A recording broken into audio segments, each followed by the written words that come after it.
Hello everyone, hello and welcome back to Battle Rap Resume. This is episode 15. I just want to say thank you as ever. I always open up by saying thank you, but I really do want to say thank you because everyone's been listening and commenting and getting in touch and subscribing and retweeting, and just there's been some great engagement. You know, as I say, we're at episode 15. We're really early into the run. I'm a huge podcast fan, you know, in the sense of like I really like people like Joe Rogan and Dan Carlin, and me and Sol were talking earlier about Joey Diaz and Lee Sayat, The Church of What's Happening Right Now is a fantastic podcast, and they're like long podcasts, both in the sense that the episodes are long, like 2 hours, 3 hours, you know, long on the Battle Rap Resume on average, but in the sense of also there's been hundreds of episodes. Like Rogan's at something like 820 or something ridiculous, and he's only been going since like 2011. So, you know, I want to keep going, and you know, could we get to episode 820 of Battle Rap Resume? I just keep having Shocks to Rebel on, and I think we do some great stuff. We just chatted about battles coming out, if there's battles still coming out then. But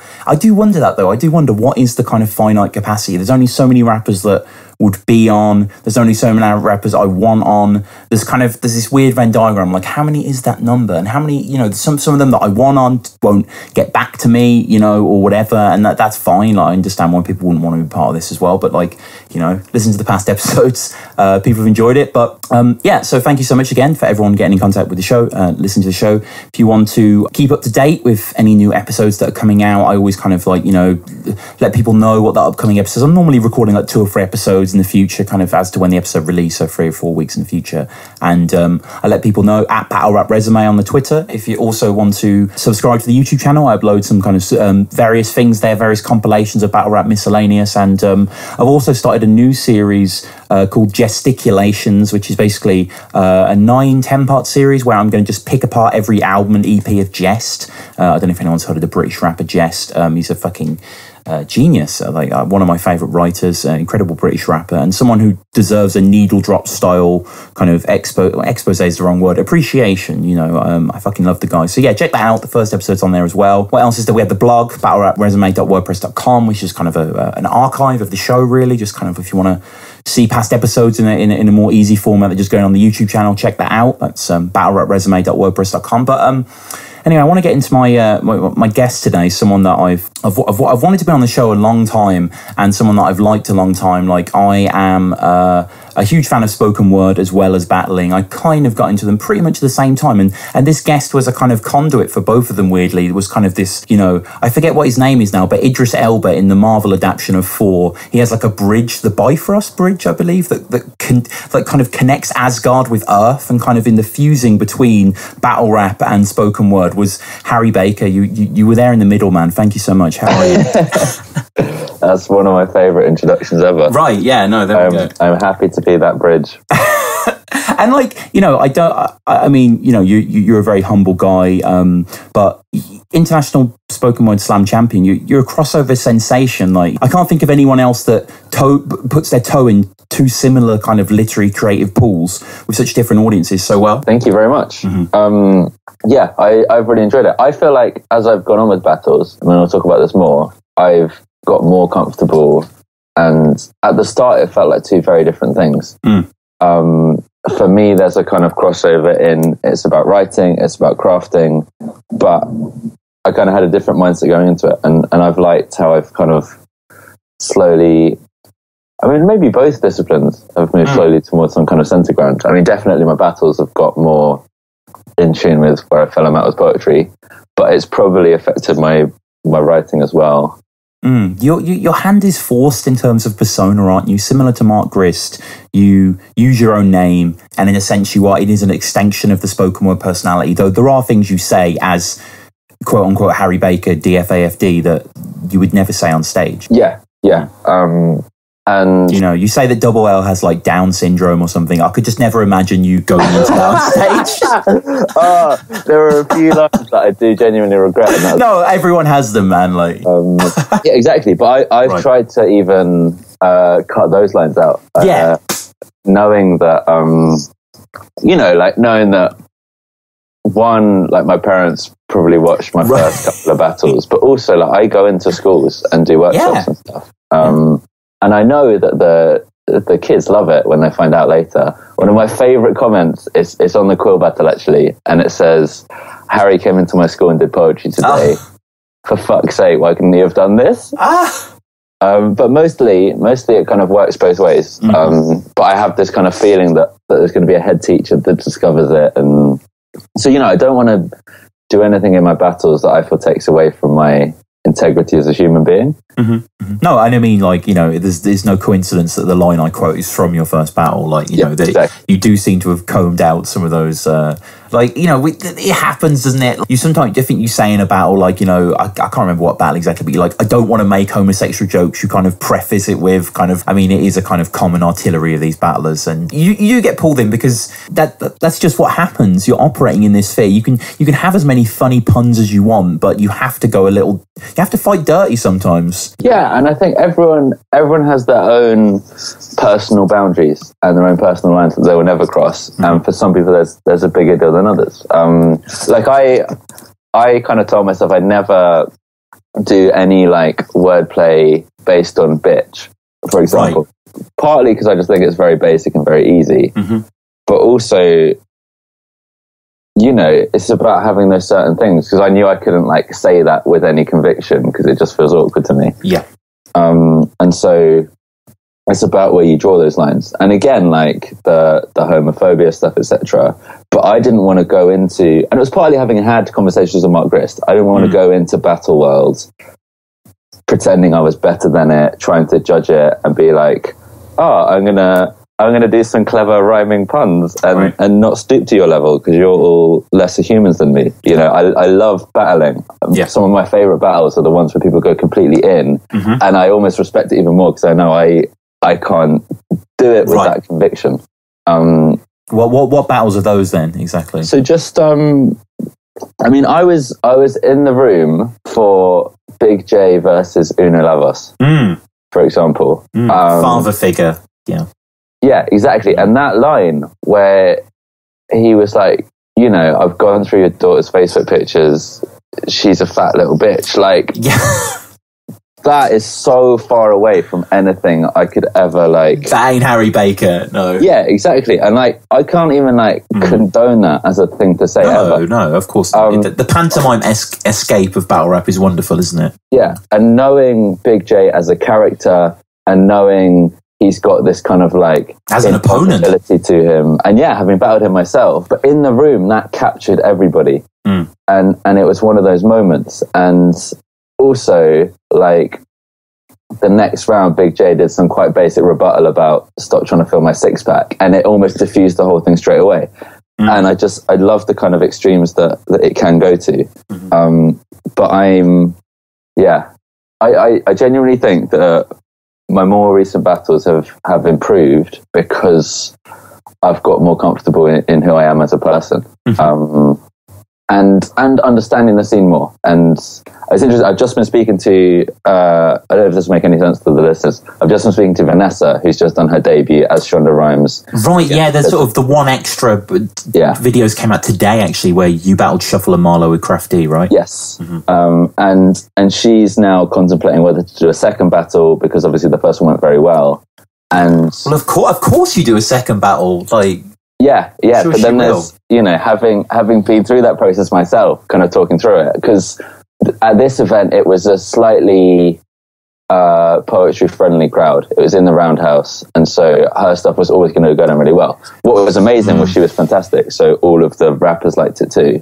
And so it was just trying who is that again? Sorry, just so people can check that out. What's that? So Shonda Rhimes versus Blizzard. Okay, cool. And she's brilliant, but she was kind of saying if she did a battle in Don't Flop against someone, comparing it to what happened with Mark Grist. He battled Blizzard and then he battled Zayn Azrai.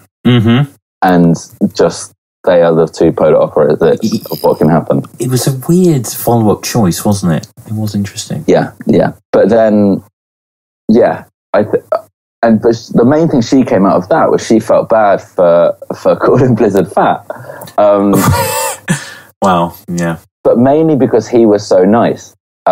He seems like a dude, man. And he's absolutely lovely. But it was interesting. But she had a couple of lyrics where something along the lines of, body shaming is a terrible thing. It's endemic it's a symptom of the way our society works. That being said, you're still fucking fat. And it was just that moment where it felt like, the hardcore people who don't want the scene ever to change because they love it and they miss the good old days where people made more mum jokes. Mm-hmm. I can imagine them beginning to feel threatened when something like that comes up, and it's playing with that it's playing with people's perceptions. And so when Mark Grist was doing haikus against Saint Azrai, who was just being absolutely graphic and horrible, on the day, that's what won. And so I do think, talking about the two spaces, talking about occupying the battle rap space and the poetry space, it's worth acknowledging where it is. And I don't want to, merge the two scenes together at all. I enjoy them as different spaces. Like you said, there's the whole pantomime element of it. But yeah, I'm trying to get to a point where I'm as comfortable in both. It's fantastic that the crossover appeal, is there, and it is real. I've experienced it, and I know someone else has experienced it. So, very, very quickly, like the way that I came across you, as we spoke about off air, was I went to Liverpool University, and during that time there was some sort of music festival on, some sort of poetry culture festival, and this is 2013, and there was an event on at Liverpool's Anglican Cathedral, and anyone knows that building at the end of Hope Street, opposite the Anglican Cathedral, is gorgeous, amazing building, right? An incredible building. And it was a trio of performers. There was someone, I don't remember, this guy's kind of soul guy was kind of okay. There was A.D. Suleiman, who in a weird twist of fate, as I said earlier, his video has been uploaded on One Extra. This guy who was a great singer. I urge people to say A.D. Suleiman from Liverpool. Beautiful soul acoustic singer, really, really good voice. His video has been uploaded just after yours and Crafty's video on the channel, like literally concurrently. Like, it's odd that you guys have been, whatever, these kind of coordinates that fate plots out, I don't know, but yeah, I came across you there, and the reason that I found that gig, like, it was a great gig, I really enjoyed it, and the reason that I found you was just a poster, and on that poster was a picture of you in the venue about a month before, saying "Don't Flop's Harry Baker," and I was like, oh yeah, don't flop. Like, I was aware of both, and then I mention my battles too much on this podcast. It's about your battles, but I'll quickly get this out of the way, this quick flow. But when I battled Turner in my Don't Flop tryout, who was very much similar to me, a kind of spoken word post Harry Baker battler, that sort of thing. I asked him, like, he was a really good guy. Shout out to Turner, and we were just chatting after the battle, and I was just like, oh, how'd you get into battling? And he was like, oh, I really like Harry Baker, and I YouTubed Harry Baker, and there was this thing called Don't Flop. And there you go. He'd never heard of battling before. And I think he said he watched you and Soweto Kinch. And it was like, and I was like, that's such a great battle to watch as your first battle. It's not a Mark Grist Blizzard. It's kind of like, you know what I mean? There's two just different practitioners here. This ain't your dad is battling, like, Amazing. But we'll move on to your first battle. This is against Double L. Because I'm a weedy bruh. But at least I don't reuse my bars like catchphrases, so leave it, yeah?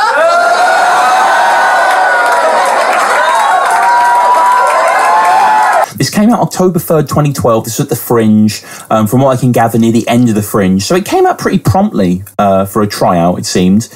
Yeah. Video was out pretty quickly. Like, what was, because I'm a little unclear here, what was brand Harry Baker, if you want to call it that by this point? Like, were you doing Fringe shows? Is that why you were there? Were you a poet? Had you got a following by this point? Like what were you as an entity? And was Don't Flop an extension of that, or were you just finding your identity at that point and Don't Flop happened to be there? So that battle was originally set up to take place at Latitude. Yeah. At the Poets versus Rappers event they had there. And that was because I was booked to play at Latitude on the poetry stage. Post Mark Grist Blizzard, Don't Flop were invited to do an event. So Mark was battling Mickey Worthless there. Yes, I remember that one, yeah. And it was Simon Mole there with Enigma. And yes, Simon Mole was Enigma, which was surprisingly brilliant. I want Simon Mole back, man. I thought he was great. Yeah, he was fantastic. And I know now he's got a kind of real love of hip hop and that kind of background. So yeah, I think he'd be great. I want to talk to him, but he's literally had one battle, but it's just like, it was just... a short kind of bonus. Yeah. And like, I remember one of his poems is about bread. I think it might be called Bread, about making bread and the act of the yeast rising. And, inevitably it's a metaphor for life, but it's well done. Check it out. But sorry, you were saying? So my understanding is Don't Flop came to Latitude, had 3 or 4 battlers who said they were up for it. And then probably Luke Wright, who runs the poetry stage there, or someone looked through the poets and thought who would be up for it. And so they got in touch and said, would you be up for doing a battle against Double L? And I don't think I knew Don't Flop at that point. Right. So actually, no, I must have because I remember when Mark Grist and Blizzard came out. So I'd watched a couple of battles, but basically in my high school, secondary school, sorry, I've been abroad too. In my secondary school, when 8 Mile came out, we used to do like battles in the playground. And it was very much like very mixed, and they weren't serious at all. Right, of course, yeah. But I used to quite like rhyming. And did you have a name back then? Did you have a moniker or? Well, I got a whole album out under the name Dub. I don't know if I should say this. I can get wasn't aware of that, man. Wow. I made when I was 17. What is that again? Dub. Sorry. So yeah, right. Wow. Why not? Let's go. DUBB. I think exclusive shit. Let me find. I've got a Bandcamp. No, please. No. Let's get that out there. Get donating, people. I don't want any of that 0.00 shit. I want that, HBAFD. Oh, yeah, here we go. Okay. So, dubb.bandcamp.com is still up there. Oh, wow. It's got tracks about Lego and doing a paper round, and some trainers I had that I painted Superman on the side. And a borderline grime song about saving the planet. Wow. Years before the Ogmios spout, right? This is... Exactly. Wow. Exactly. Antecedent. So I used to like rapping in the playground. But there were the cool kids in the year that rapped in the main kind of, we called it the cage. Because it had walls. So your footballs wouldn't go. Oh, okay. Oh, yeah, I understand that. Classic British playground. Yeah, and we used to play football in the back playground, and so the kids in my half of the year, we would all just try and rap to each other. And I remember that feeling where every now and then I'd think of a good rhyme, and people would be quite surprised because I was, nanny math kid, whatever. You were surely the English kid as well, though, right? Yeah. But were you the golden boy in the English literature class? I was just general at school. Just smart kid. I enjoyed school. Yeah, of course, man. Me too. But I wasn't picked on for being smart. No, man, you've got height. You've got kind of like a strength inert. Yeah. And so, but yeah, I had friends, but the teachers also liked me. I was that kid. A rare hybrid. Near extinct in the social media age. Yeah. So when I got offered to do a battle, my first thought was, this is a really cool thing to do. There was no underlying plan of maybe this will build my brand or anything. I was like, I want to do a rap battle because it's cool to say that I've done a rap battle. Yeah, man. And it didn't happen at Latitude, which I think is for the best because that crowd was a bit weird. Yeah. And a couple of poets from the back decided to try and start booing when someone mentioned someone's nan. Wow. Which is never going to mean a rap battle lasts very long. But they were coming up to the Edinburgh Fringe for one day. For a couple of days. It was the first of 3 days, yeah. Yeah. But there was going to be another battle that was going to happen that evening, and it didn't. So my battle with Double L was the only one that happened that night. I think it was Briggsy versus Mixie. Yes. Which is, we had Mixie on recently, and we spoke about the battle at length, and you can see Mixie in the back of Soul versus Mark Grist correcting one of Soul's proclamations, but sorry, carry on. Incredible. Yeah. And so, so it took place there, and it was the first night, and basically Don't Flop had come up that day. And whereas normally, I've realised now, Don't Flop can put on events in most places, and there'll be people that kind of come along. But this is the Edinburgh Fringe, where there's 1,000 different shows going on in all kinds of different spaces. And this was scheduled at about midnight, but it was the end of the month, and I'd been doing a show up there at the Fringe every single day for the month, and doing really well. And so I mean, I think it was the second time I'd done a show there.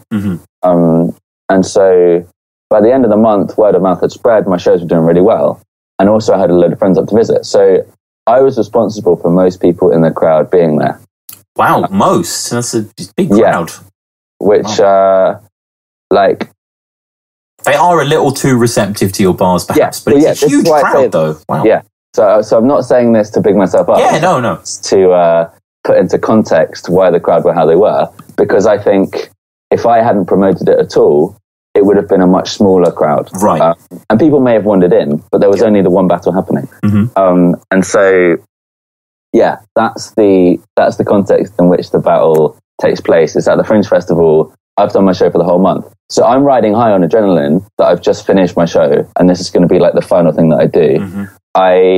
I'm scared about forgetting my words, so I don't want to have any alcohol. So I have a litre bottle of Lucozade that I slowly am like sipping, because what I didn't realise at the time is that Don't Fluff events don't start when they say they do. Of course, man, yeah. So I'd spent about an hour like making my way through a bottle of Lucozade, practising outside, being really nervous. And then people get called in and the battle kind of takes place. And Don't Flop to you, what was it? I mean, it was a big entity by this time, like you say, it was post-Blizzard, like, you know. Yeah, so they're at the Fringe. I'd been at Latitude, I'd been at that event, I'd seen it, and when I was told I was going to battle Double L there, I watched his battles, and I remember watching him versus Dialect, and then I started watching all of Dialect's battles, and then that's just like an endless chain of events that happened. And so I began to really like, and I remember that was when there was the top 8 tournament with Ogmios and Bamalam. And so, you know, it really was kind of a 2012 killer crop. And yeah, I started really, really liking it. But there was so much to catch up on. So from that point, I started kind of watching them as they came out and slowly extending backwards too. Yeah, I mean that's the joy of it, isn't it? And as you say, yeah, this is Double L's been around a while. He's battled Dialect, Pamphlet, Lefty, J Short, the 2012 killer crop, as you say. This is his 7th battle. Mickey proclaims that this is Double L has the most viewed tryout battle of the year.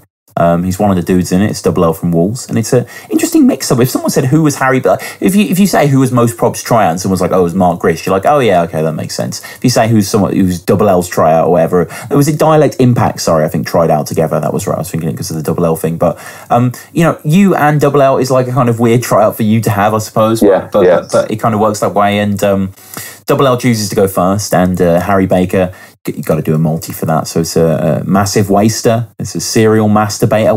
You wank off to Dappy rather than to Lisa in N-dubs. That line's I love that line so much. You wank off to N-dubs, not even to Lisa, Dappy, Phaser. Like, I can just imagine him working backwards and thinking that it rhymes and doing that. And like, this is the first battle I'd done. So one, I didn't know what people would say to me. I was expecting kind of teeth jokes and stuff. I now realise that the first thing that happens when you get a battle confirmed is you think, what rhymes with my opponent's name? Yeah, of course. So this is the first of many multis with Harry Baker. And Double L is fun to watch. You know, he has a very good delivery, very tight, very happy delivery, isn't it? It's kind of charged with a sense of joy of performance. Your poetry's drier than a multi-pack of quavers. Your mom's ashamed that you're on stage with a black man. I mean, the Fringe crowd eat that up. Yeah, you know, there's one couple that are in each other's arms, dying in laughter. Like, 2 spent swimmers. Like, you know. And, it's Double L. It's 2012, so we have the Gammy Vapor is Haddock flavour. That's from, I believe, your mum's snatch, a mum's pussy bar. So, you know, that sort of thing's going to start. But crucially, we get into your first round, and you say you were meant to battle at Latitude. And, the fact that he had to, Double L, you're pointing out that he had to sort of go easy on homophobic material in that sense, and he lost a lot of his material because of that. Big up everyone that's heard of Double L, no response, because obviously, as you say, this is your posse, so you correct yourself, I guess I'm the only one. And lots of kind of I mean, it's interesting to see that you're kind of morphing out of that kind of spoken word, solitary microphone in front of you, EQ cocoon. Like, you know, you're still kind of, you need to look up a bit more. You're just trying to remember things. You're kind of stuck to the spot. That's not to say your performance isn't there and it's not fun to watch and it's not captivating. It definitely is. But there isn't that kind of, like, I think in the pamphlet battle especially, you have this florid nature to you that's really fun. The matter one as well. Obviously, we're going quite far in the future and this is your first battle. But was there a sense that you kind of, like, you know, you say that you love these kind of high-pitched, kind of aggressive battles. Was there a sense of kind of, okay, I need to be more of a battler here?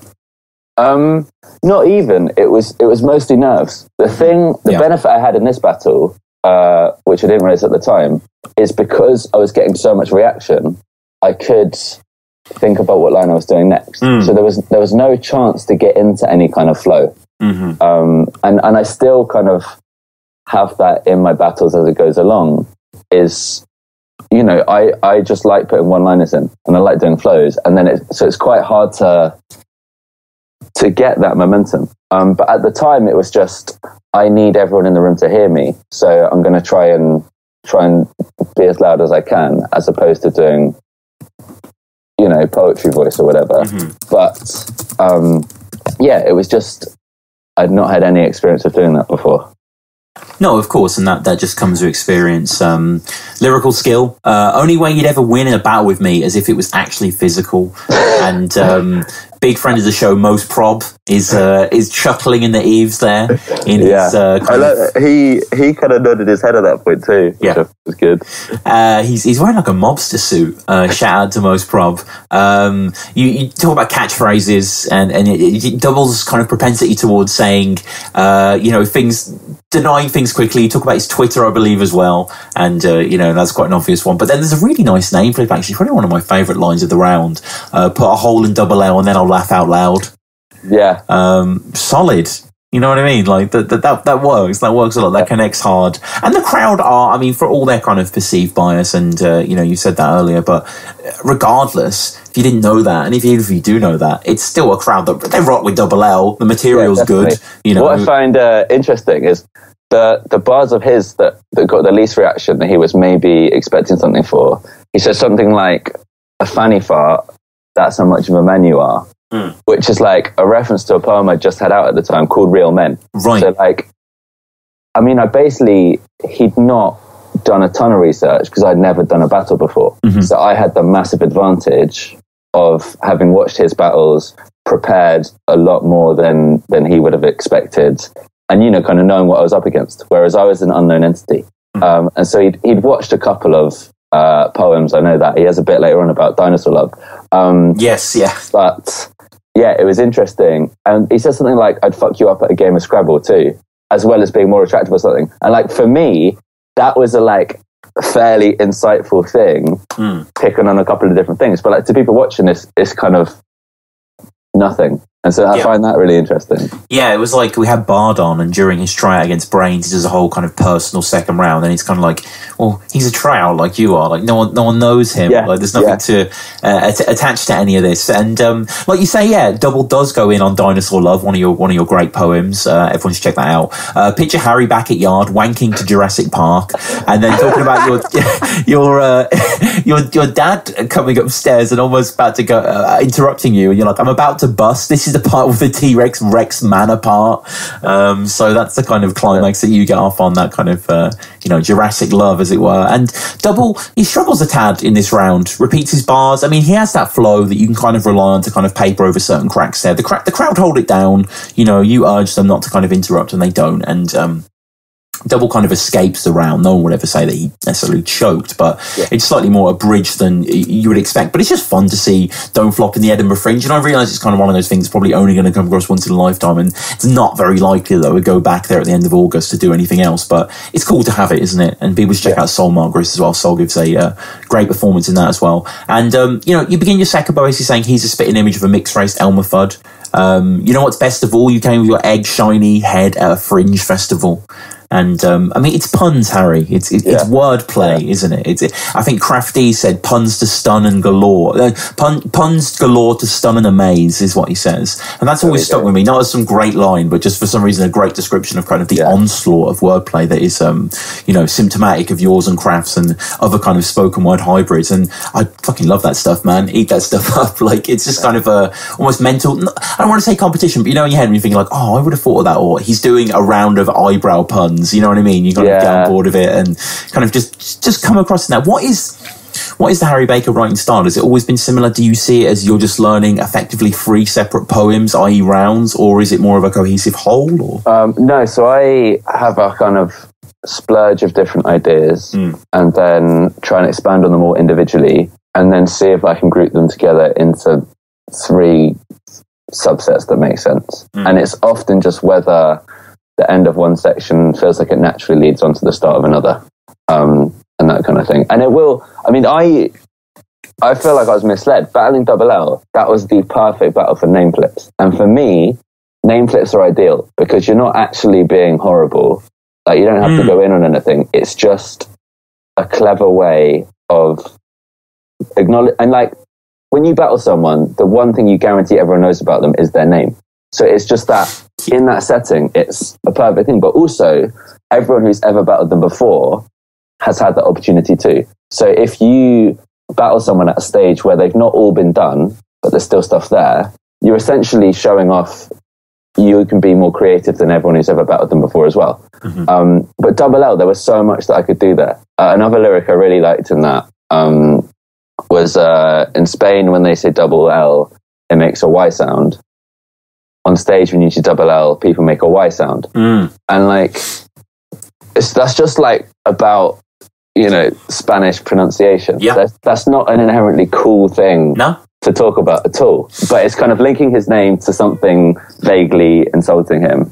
And it's playful and that kind of thing. Like, the next person I battled was Soweto Kinch, where there are not a lot of name flips. And even like after that, like Big J, it's too easy to do name flips because most people in the league are called J.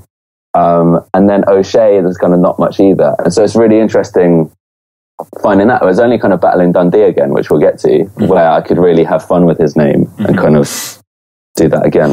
No, Soweto Kinch, Shuffle says it sounds like the slow it down of a sneeze. Which is a great name flip. And I love the, in your third, you say, double L, I can make you ill. Yeah. Which is just a really simple Kruger, Shadow Kruger and Mickey Worthless. Mickey reacting heavy to that, and rightly so. That's just wordplay. I don't give a fuck why it's not your birthday. That might explain why you have no presents. So that's the kind of line that, if you've watched a lot of battles, you realise maybe isn't amazing. Well, yeah. I mean, but it's a tryout. This is kind of, it's early days. And again, look like Chris Brown with Downs, as I teased out in the introduction there. And just some fantastic lines here that really are worth checking back. And if no one's seen this battle, it's definitely worth seeing. Wannabe Grime MC, just a dizzy arsehole. You talk about him kind of spinning around in circles. There's quite a convoluted setup for that I was quite proud of. And I think most people just react because I was calling him an arsehole. And it's that kind of thing of what connects in the venue and then online people can potentially see. And that's where I kind of started to realise that. I really love my material for this. Yeah, it's strong. And I do slightly regret the Chris Brown with Downs. But that was when like multis with names was very popular. I think that, I don't know where it fit with still is. But kind of, Tom Cruise mum shoes, I'm not sure how close to that it was. Right. But I was like, okay, this is a thing that people do. And I was like, cool, Chris Brown. I don't know how racist this is as an accusation, but like fitting that in. And like, I had a friend in the front row who worked as a carer with a boy who had Down syndrome. Right. And afterwards, he just looked at me so upset, and I felt awful. Oh. But I spoke to him the next day, and he was basically so drunk he didn't really remember it. Okay. So I got over that. Also in that battle, this is like definitely something I shouldn't say in case future opponents listen to this. There's an amazing moment in this battle where Double L says something like, I bet you've never even seen a pair of tits. And one of my mates who's drunk in the front row, like whispers, I think, my ex-girlfriend's name at the time to someone next to him in a really like knowing way. And I, watching that back, I just think it's incredible. Good God. Well, Shuffle T, I hope you're watching. Okay. And then just to close out this battle, you're going into a place that's kind of close to my heart. You know, it's kind of near where I grew up. A few friends went to university there. I visited a few times. It's a bit of a shithole, but you know, it means something to me. Wolverhampton. Obviously Double L's from Wolves. Talk about him looking like Pete Cashmore. If you'd seen Gashmore. Again, solid multi on the name there. Very solid. Shout out Pete Cashmore. Gonna have him on the show soon, hopefully. On my second battle, I arrived at the venue. I'd never met him before. He came up to me and he just assured me that he'd seen a lot of Gash. That was the first thing he said to me. And so I felt like that. Maybe I hurt his feelings. But I mean, Pete Cashmore is someone whose name rhymes with a lot of stuff. Mm-hmm. And so I've also been a victim of that. And so I feel like he's been brought up in more battles than he maybe would have been otherwise. Yeah, he is kind of like the Laura Tarsi in some sort of weird way. Like, I don't know, kind of, you can sort of, I mean, you're king of the dog royalty, right? In a certain way. Like, you know, I can say that, but, you know, we'll get onto that. But talk about Wolverhampton having a charity called Wolves in the Community. I wish they would actually set wolves in the community. You don't actually wish that, do you? Like, it's quite a perverse demand. I just, basically, these are still my favourite lines. Carter Deems does them so well, and it's the homonym stuff. And I got to a point, you live for that stuff, man. Like, I think I've taken it out slightly more recently, because I was just like, I could do whole battles like that, and I love it. And so, yeah, I don't actually wish that I could set wolves in the community, but it was just crying out, and I was like, this is so great. Mm-hmm, mm-hmm. And what is, I mean, this is such a vague question that I kind of want to ask to certain people and just see what they say, but what joy do you get from wordplay? Why are you obsessed with it? Because you clearly are. I clearly am. So many people are. What is it about just the slight synonyms, the pun, the slight rhyme? What compels you? There's been a study done. There's like a rush of endorphins in your brain. Mm-hmm. What I think is interesting is the difference between bars and jokes that are based on wordplay. And I think there's that initial reaction. It's the same, it's like working out a puzzle. I mean, I study maths, and when you solve a maths equation, there's a real satisfaction when it all makes sense. And so I love one-liners, I love jokes, because all the clues are there in the setup, and then there's that release in the punchline when it all makes sense. And sometimes it's purely wordplay, sometimes it's a departure from logic, but it's that you build something up and then you break it down quite quickly. And I think how people react is based on where that kind of that rush goes. Because I remember reading the live updates for Sheffield and seeing the bar that Shock said, saying they couldn't get a shine in and now here's Johnny.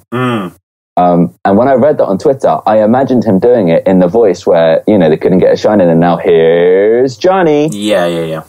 As a kind of joke that would kind of get the crowd on, because it was that kind of delivery. And like the wordplay is fantastic and it still works for that. And so when I watched it and he does it in his kind of classic style of, you know, here's Johnny, really hard hitting, I was like, okay, the difference is purely the choice of how you deliver that. And I think that's what's hard, because looking at one-liner comedians, if you look at Milton Jones or Tim Vine or Stuart Francis, I really like.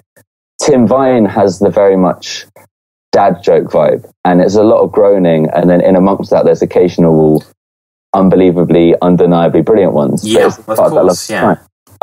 Whereas Milton Jones has more of a kind of abstract kind of thing. I prefer Milton Jones, actually, I think. Yeah. Finally sat down on the tube, toothpaste went everywhere.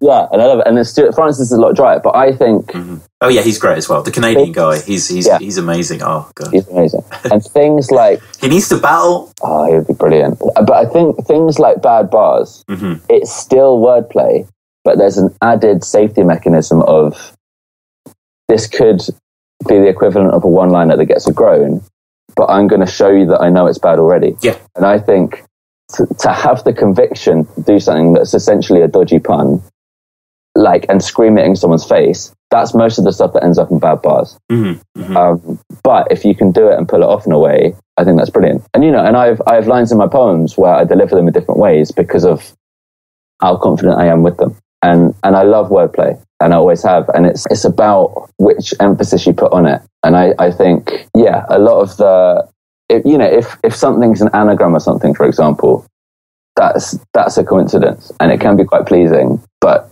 you can't say that because a wordplay exists, that means something.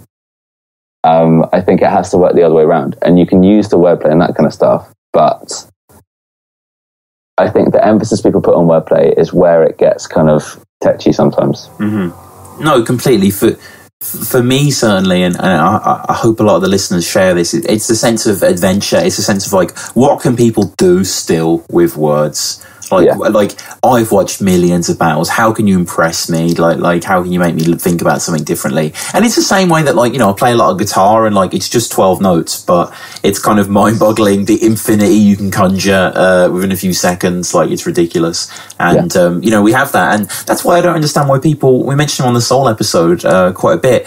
Danny Myers. I don't understand why people don't give him as much respect, because he's on the fringes of wordplay, man. He's pushing it. He's pushing the limit, and some of his puns crash and burn, but some of them are fantastic. But we'll exactly. I mean, I enjoy groaning at bad puns as well as laughing at good ones. But don't you find it incredible the way a room 7th birthday can be rocked by a pun? Yeah, it's amazing. It's crazy. How does wordplay have this power? It's incredible. Also, rebuttals. If just I have had so many instances, either with friends or even just with my dad, where you get on a theme and you're going back and forth telling puns, and it gets to a point where all the obvious ones have been done, and if you can think of another one, no matter how bad it is, it's just so enjoyable. I mean, I was doing this with my friend on the way home yesterday. We were trying to do cheese-based jokes that aren't all of the obvious ones, and for some reason it was just all about parmesan and then anything that rhymed with that. So what's Aladdin's favorite cheese? Jafarmesan. And it just got worse and worse, and it was Adam Lalana-zan, etc. And we were pissing ourselves laughing on the tube. Everyone else was very confused. But I think if somebody, I would love to battle somebody who properly does schemes, because if someone does a scheme against you and there's a bit missing and you can fill in that gap, that is a room shaker of a rebuttal. My favorite rebuttal I've ever done was against Big J, and it was the Robin Reliant one, because he started mentioning things from Only Fools and Horses. And I was if I can mention something else from it, you've kind of taken that and taken it a step further. But that is just a dodgy pun. And for some reason, it's that same pleasure of tagging onto the back of something. And it happens in the comment section on Viewpoint or whatever. The other day, it was things that you could make out of Quill's name. And there's 500 comments. Yeah. And most of them are terrible. But in amongst that, if you can just add one more, it kind of gets so bad that it's good. Yeah. And it's risky doing that in a battle, because if you just get to the point where it's bad and stop, then it's actually dangerous. In a battle, it's dangerous, but if you shift the paradigms a little bit and put it in a comment section or a group on Facebook, then it can be delicious. Just on the topic quickly of cheese-based kind of ideas, me and a few friends just did, and I want to open this category up to any listeners of Battle Rap Resume. Please get in contact if you have any puns of your own in this category. battlerapresume@gmail.com, @battlerapresume on Twitter. The category is the films of Ed Norton and Star Wars. So it's quite a difficult category. We have American History X-Wing, The Sith Illusionist, The Grand Boba Fett Hotel. So it's demanding a lot of the punsmiths there, and it's not going to be to everyone's taste. But if you do have a pun there of Edward Norton and Star Wars films, please get in contact. But we'll move on to Big J, and this is I might have one. Hang on, I don't know if he's in this film though. I need to check. We're just Googling. No. Here we go. It's just the pun's perfect, but is he in the film? What's the film? Is it Wanted? Or Wanted? He's not in Wanted, no. That's James McAvoy, isn't it? Yeah, okay. That's James McAvoy. Never mind. Hey, if you ever whatever they do with McAvoy films, then Obi Wanted is crying out. So upset. I might put that out there. But battlerapresume at gmail.com. But we'll move on to the next battle. This is against Big J at Sunburn. He said it's Big J or Osh. For that's cool to write some fat jokes and then spit the same for both. Well, Osh is a big name. Think to use that again. Then again, it's Big J, and I haven't won a battle yet.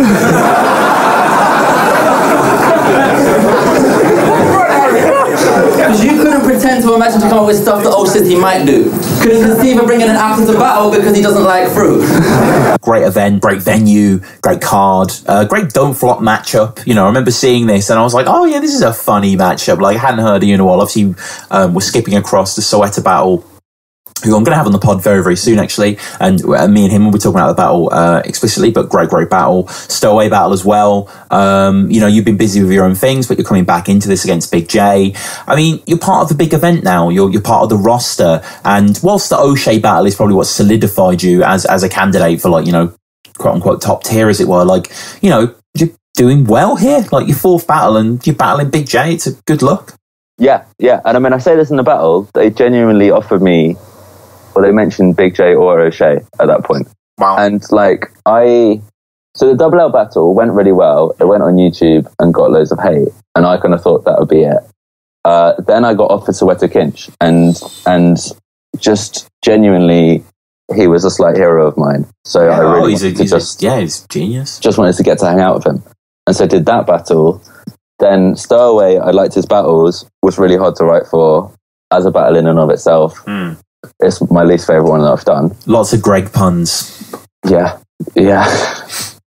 And so I was slightly surprised that I was being offered these people because I felt like they were a step above what I deserved. But I didn't want to go straight up for O'Shea, so I thought Big J should happen first. Yeah, no.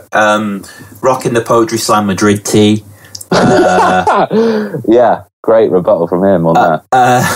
Has you, in the introduction, has you killing it as always, saying it's always good to see you back. Big J, obviously, ridiculous amount of battles this guy's battled, ridiculous name he's made for himself. Seems a bit too big for his boots at the moment, won't really battle anyone, doesn't seem like, but he's put the work in, fair enough. He's still at his ascent at this point. Rob Ronnie's at the apex now, and in the first you declare that you're back and declare who's he's got that so slow you don't need to slow it down. Like, someone with your intelligence and creativity, it's great to see you. I mean, no offense, Jay, against a fat guy, you can just make fat slow, kind of like, the bread and butter of battle rap. Battle rap, I say British battle rap, but battle rap, like, just insulting your physical appearance. And, you go in on him, basically, just make him look stupid. And which came first, Jay, chicken or egg? I know you've had both today. And, we have what gets resurrected in Crafty Ambi. You're 90% fat, though. Something that Lex D takes, right? Or yeah. So the 90% fat was a callback to the Soweto Kinch battle. And what Lex D said is that he watched the Big J battle, saw me do the 90% fat joke, then thought he could flip it to be 90% teeth, then watched the Soweto Kinch battle, but by his logic, because he'd already written it down before, he was allowed to do it, and so changed it ever so slightly. But that was like in a shoe shop in Canada where no one else had seen that battle. Yeah. So he kind of got away with it. And no one can hear you scheme. I was really happy with that. That got the best reaction of his stuff. So I was we'll get to that battle. We'll get to that battle's next. We'll get to that battle shortly. But cool. Was this in Big J's first? Was this his first inbox from Censor? Yes. I'm not a Big J expert, but I think it is. Yeah, because I remember Ur's laugh. I remember the feeling of like, what the hell? Because this is like, Censor was more relevant then. Yeah. It's not battled since. So like, it was such a funny idea that Censor would have inboxed him. It was incredible. As soon as it was confirmed. As soon as he gets word, like, you're getting that, Jay's getting that little red number.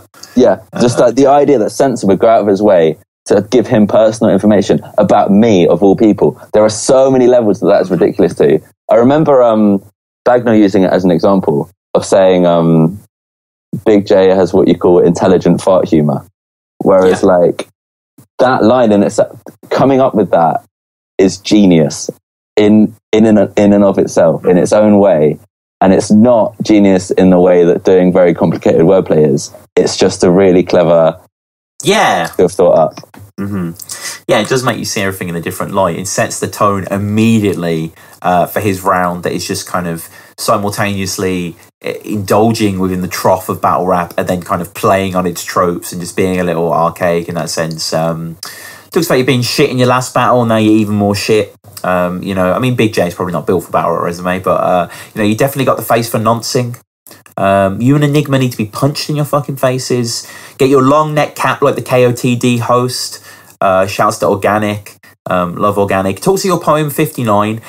He says that, you know, it's relevant because add 5 and 9 and what you get 14. So I mean, you know, Double L had his Jurassic Park logic, but this is it's interesting. Someone at the 7th birthday weekend, which is the next event I went to, someone said to me, I went away and watched your 59 poem after Big J mentioned it, and I really, really liked it. And I was like, this is incredible. Because, like, my secret justification for carrying on battling was, maybe I can kind of, you know, get my name up a little bit. It's good exposure. In the long run, people might watch my poems, and so I can justify it to myself that even though the battles aren't as uplifting as my poetry is, if it brings people back that way, it's a good thing to do. Really, the reason why I kept up doing it is because it felt cool. Battling's a cool thing to do. I still stand by that.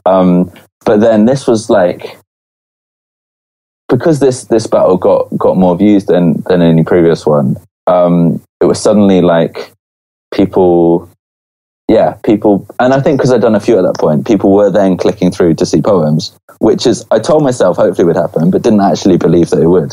So that was quite amazing. Yeah, I mean, it seriously did, didn't it? Like, did you notice that? Have you noticed a don't flop push, or has it just been so gradual? It's been interesting because a lot of different stuff has contributed. Yeah. It's hard to know.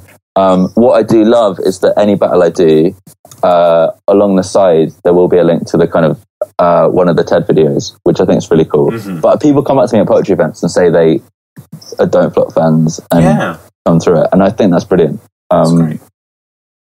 And and this, obviously, this Big J battle, just to wrap up, was received really, really well. A great look for both of you. I think you know, it's got over 100,000 views. I'm pretty sure it's really well watched battle from you know, an event that doesn't necessarily, all the battles are that well watched. You know, it was a great you know, good on you guys. You know, you must have felt good, the buzz off the battle subsequently. Definitely, it went really, really well, and and it was really funny. And that was I think that might be the only judged battle that I've ever won. I mean, my record is technically like 1-1, lost 2, but that's just the nature of judge battles now. But yeah, I love that battle, and it was really funny on both sides. But I also think that was one of the last battles that Big J tried to take himself seriously and do bars in his second round, and it just didn't work. And from then on, I'd like to take credit for him just fully like realizing what he's good at, going in on the joke, being amazing with them, and that kind of thing. But I mean, that battle, compared to Soweto one, just quickly, Double L hadn't gone in that hard, and so it was still really good fun, and I kind of came out on top. Soweto, suddenly all of the teeth jokes, that felt very hard hitting and personal, and that was like quite difficult to deal with. Those Nashers can mow paddocks. I mean, it's amazing. Like, no one's done it as well since. No, Soweto's a genius. And for that reason, now when people do teeth jokes, I can kind of, like, depending if I like the person. Dunn D comes in quite better than doesn't he? He was brilliant. We'll get to him. But then in this battle, like, I remember it was maybe my aunt watching it, being like, how can you, like, stand there and listen to that? But, like, made up, like, rumours that I'm a paedophile have no bearing on me at all. And, like, the stuff about my mum being in a wheelchair, just, like, when it's completely made up, that's fine. I can deal with that. I can absolutely deal with that. There's one moment in that where he goes, I heard in one of your little poems you like to smoke a bit of reefer. And that was the one point in the battle where I was like, no, that's not, you can't say that. That's not true. Because I was like, I don't want him, like...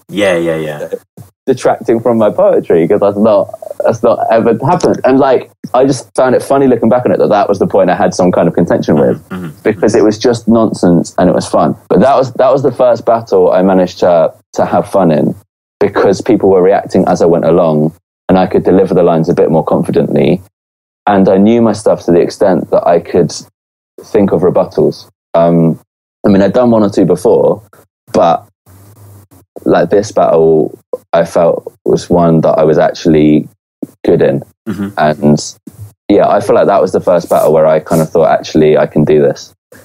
No, I agree. Yeah, it definitely changed my mind. Like, I was always a fan, but he definitely kind of brought me along to thinking, yeah, this guy, battles. He's a poet, but he's just bringing that to his battling. He's not just transferring his poetness, kind of a la Simon Mole, perhaps. Who only had one battle, but still love you, Simon. But just before we jump onto your King of the Dot debut at Quarantine 2, so with Lex D. Yes. Prior to the episode, you just tweeted at Harry Baker Poet, by the way, I should say, is your Twitter handle. You tweeted if there are any questions, and we said that if any came up, we discussed them. So Edie Johnston has came up with 3 questions. I'll just do them quick fire, just see what you think. First question, Harry, did you ever have braces? Yes, I did. Okay. Long time user, or? I mentioned this in one of my TED Talks, a very heartwarming story. Right. Of how... Yeah, you had a fucking TED Talk, man. That's crazy, by the way. Congratulations. Oh, thank you very much. Very impressive.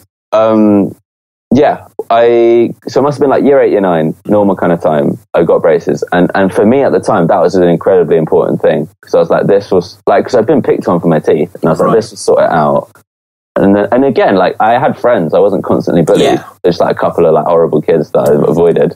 But then, yeah, I thought having braces would sort that all out. And I remember the day I got my braces off, I thought, this is amazing. One of my best friends like didn't say anything, and I was really like upset they didn't notice. Yeah. And then it hit me later on that they didn't notice because they just like liked me as a person rather than based on how good my teeth were. And like for me, that was a real like moment of wow. J. Cruz Friendship is great. But essentially, after our braces, this is just to give you some context of why my teeth are how they are. You have retainers. And then one half term, because I was out of my daily routine, I, didn't wear my retainers for a week, basically. And so my teeth moved slightly backwards, and then the retainers didn't really fit anymore. But at that point, I was so fed up of like having stuff in my mouth that I was just like, okay, I can't be bothered. And so, they've slightly gone back.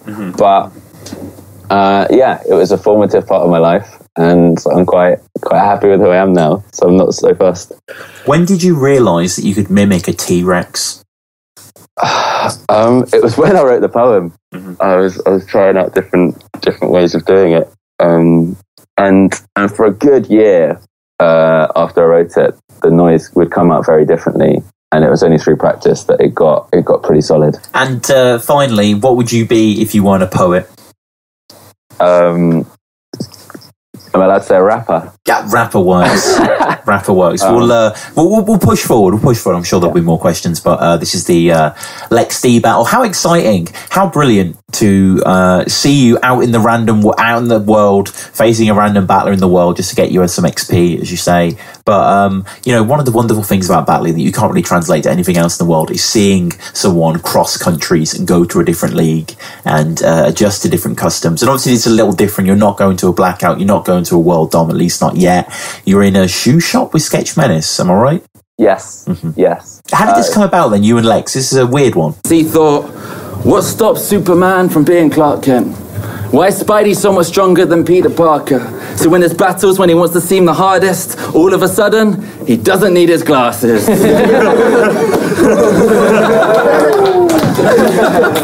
It's like he wants to be strong, he loses his specs.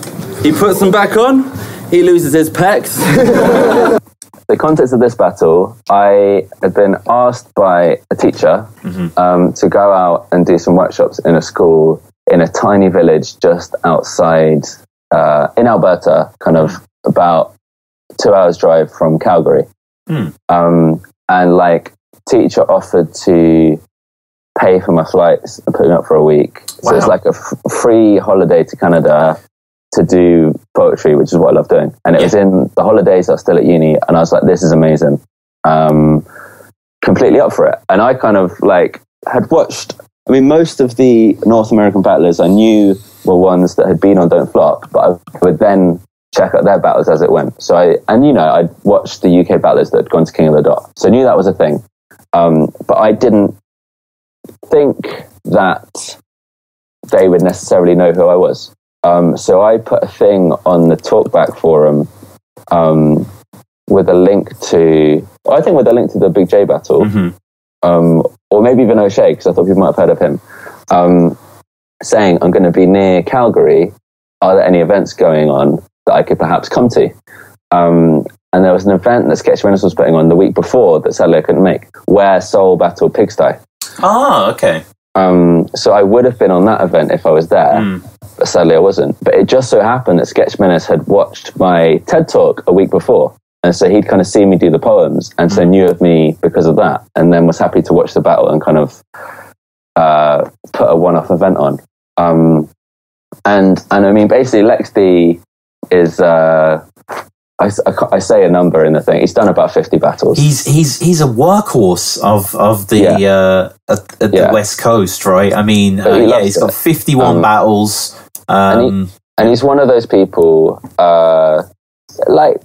kind of like Danny Jack, where he... What are you going to say right now? Got to be careful what I say now. Where he very much is part of the battling culture in that he's made a lot of friends through it, and so loves it for that. Right. So I think he pretty much paid for his own flights to come up because he could see his friends in Canada where he'd battled before and hang out for a week with them. And so they kind of knew that. So they were like, Lex D coming up. In fact, I think the first person they said was Carter Deems. Sketch Menace said that, but that had already been organised for Checkpoint. So Lex D was the kind of next choice they had. But yeah, there wasn't an event going on. So he kind of tweeted around his mates, and there's a shoe shop that him and his mates work in that sells KOTD merch that they kind of obviously can film in. So they set it up there and had, about 20 people in a shoe shop in Calgary, very far from home. I battled Lex D. Was there like a moment like prior to the battle when you were going over your bars when you're just like, this is mad, this is great, like I'm on King of the Dart, like, you know, what the hell? I regularly have those moments. I very much like, I mean, I'm doing poetry full time now, and I travel a lot with it. And I try not to downplay it as luck, because, you know, I've worked really hard, but I'm grateful that I get to do what I do, because I end up in these weird scenarios I never imagined. But this was definitely one of them. No, completely. And Lex is, I didn't really know him. Like, I recognise his name. To me, he was very much like a sort of a Joe Cutter, or to a certain extent, Cadillac Ron, rest in peace. Like a name that was on these kind of lower tier King of the Dot events that I didn't really, you know what I mean? He just kind of a name that I recognised. And I mean, he bites bars, right? I mean, there's no other way around it. Like, you know, this guy is so cliche. Like, I was shocked at first, and I went to the comments and they echoed what I was thinking. And it's just like, we mentioned prior the Soweto kind of, you know, swap or whatever, but regardless of that, there's just lots of kind of just Adolf hipster, and it's like, yes, we've all seen these Tumblr posts, and he's just converting them into bars. This is what it looks like when you pimp a butterfly. Like, your good writing is a soothing balm on the ears, I have to say, like when you come in. It's amazing. I don't like being mean about people. No, I mean, you know, it's just struggle with.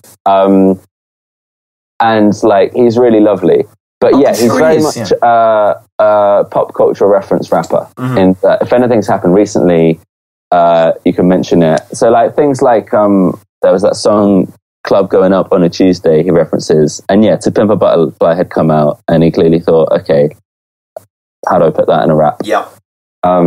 But he's I've had very strong opponents, so I can say this without it being super horrible. He's the worst person I've battled. Right. Yeah, which I make clear in an interview after the Soul Jitsu battle. That's the only other time I feel like I've been a bit mean. And just to go back, I just realised I skipped over it. When they introduce you both, when the camera pans across to Lex D and to Harry Baker on the left and right, the screen just oddly darkens, and it's kind of like there's a flickering light and a lens flare, and you can barely see each person. It's like it makes no sense. Like, it literally, I don't know why they did it. It doesn't help. It's not stylish. It's not moody. It just obscures your view,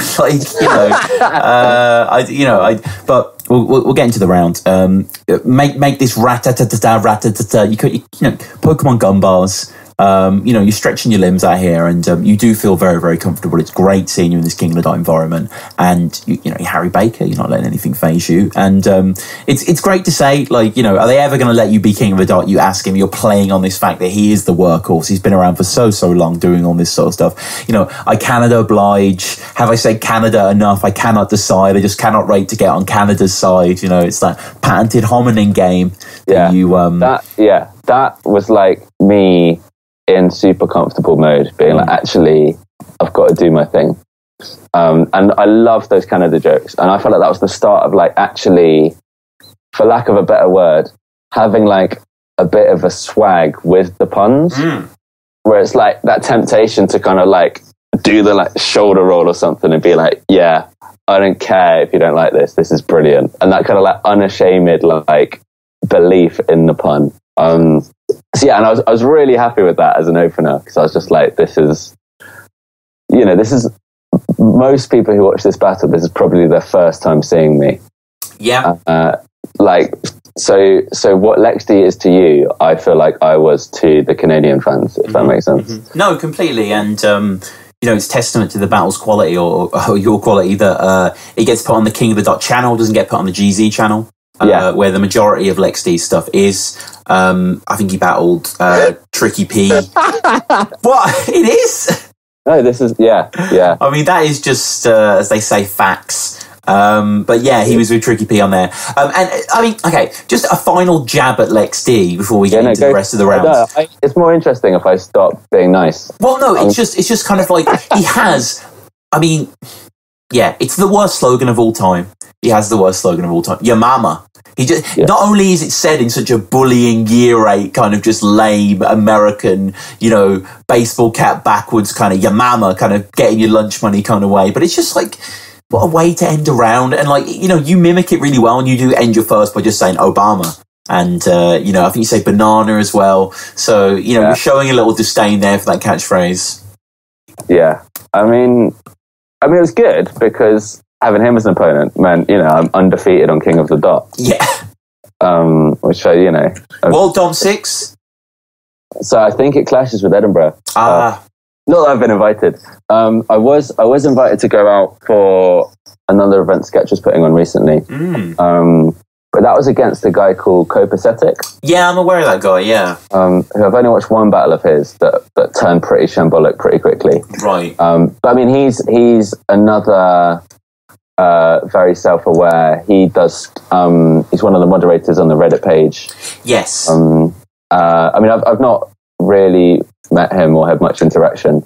So I don't know how that would have been as a battle, but it just clashed with something else. But it was cool that, and for that, because with the Lex D battle, I just happened to be there, and so the battle with that, they were going to fly me out, which would have been amazing. Yeah. But the dates just didn't work out. The Lex D battle is remarkable serendipity, isn't it? That it just happened to be a battle this time. You happened to be in Canada. It is fantastic that it happens. And Lex's second. It's hard to watch these rounds, Harry. I'm loving the low-key Lex D hate. This is great. No, this is nacho cheese, and he's like, am I right? Like, he turns to the camera mid-bar to kind of get confirmation from what I assume no one's there behind the camera. And it's just kind of... Yeah, no, he did do a nacho cheese bar. And it's amazing. There's a battle where Charlie Clips is just freestyling in someone's basement on King of the Dot. Oh, yeah, back to basements, yeah. Yeah, and he, as a throwaway line, he has a kind of nacho cheese line. But I just think it's all about what the focal point is. And there was, Lex D, he does a kind of ironic thing, but it's not really ironic, and I think that's where the trouble is. It's not ironic. It's not. Yeah, that's the trouble. It's not ironic. No. Shuffle T's ironic. This ain't ironic. Yeah. Talks about your ancestors being featured in the Museum of Lactose Intolerance. It's just some of that stuff's even like, just what? It talks about your poem. You're a paper person. You're a person made of paper weighing 59 pounds, blah, blah, blah. Ends with your mother again. That was the most relevant thing he said. Yeah. And, the one line I thought he said was good was about when you come in through customs and you say that you're touching kids. Yeah. Like that at least made sense. It must have been a mix-up. This is you in the second, because we got dyslexia like that as well. Didn't get a reaction. No, it didn't, did it? No, it didn't. I like that bar a lot. That was very URL PG, the kind of separated syllables. That was delicious. They talk about his glasses and his sight. You battled the table over there earlier, which is really funny. You know who he bumped into on the way here? Everyone. I love that. Because he does rock the specs on occasion, and Lex, you steal the lines, you steal the angles, and I'll burn him on Lex Bridge here if he's ever going to come on Battle Rap Resume. Yeah, I mean he's got a lot of battles to go through. That would be you would have to watch a lot of Lex D battles just to get ready for it. God, that would be like 3 or 4 hours. Hey, episode 800 is going to be Lex D. Yeah, actually, that's a good show. Again, this is where he steals the Soweto punch. Basically, he calls it a 2-on-1 because he's battling you and you're battling your lisp. I don't have a lisp. I didn't think you did either. I think it's just a general kind of mastication mouth thing that he's just kind of tying in, I guess. You can't slow your mouth without slow your mouth without your teeth showing, and he wraps it up here. But this is great moves for you, and the whole King of the Dot experience is one that you really enjoyed. Yeah. I mean, it's fantastic because I basically ended up hanging out with Sketch Menace for a week, and he took me snowboarding, and it was absolutely lovely. Yeah, there's a video at the end of you guys trampolining. Yeah, we went to a trampoline park, and like Fingers was there, who I only knew from doing the Shotty Horror Battle. Shit, old Fingers, man, there's a relic. And we were trampolining together, and it was wonderful. And I filmed Ascend there for Cara Deems, which is somewhere on the Don't Flop Facebook page, which was just me slow motion doing slam dunks on trampolines.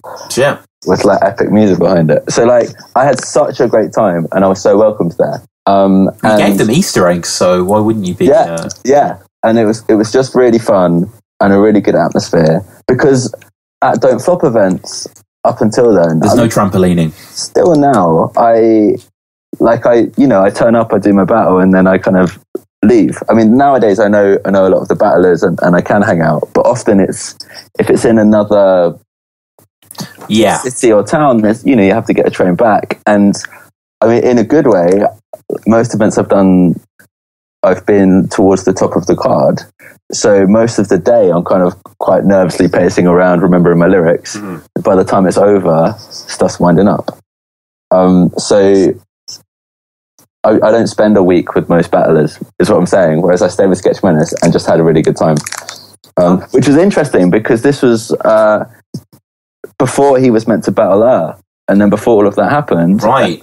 And he was chatting to me about her and how, because after that, so this was before battled against what's his name, and did the "oh wait anyway" thing to Sketch Menace, and so Sketch was very much saw him and her as very similar people, right? So it's just quite funny talking about them getting on and that kind of stuff. And then obviously a load of things happened later, and I was like, I know both sides of this. This is weird. Harry in the middle. Where do you see yourself by the end of 2017 in Don't Flop? I mean, is there a title shot in there, or? It just depends on how many events I'm free for. Yeah. Genuinely, the next Sunburn I've just found out is in August, so I can't make it. No. I really want to be around for the birthday weekend because I couldn't make it last time, so the Matter Battle happened kind of weekend before. I mean, I would love to. I still feel like I am rapidly improving. So I feel like the matter battle was a really good example of how good I can be. But even in the last year doing my poetry, I've got a lot better in the performance side of things, which I think has a massive effect in battles. And so, yeah, I would love to go for it. In terms of the names in the running for the title shot, Quill, by all means, is up there. Mm-hmm. But like, I've battled Quill and Ogmius now, but both of them are kind of these concept things.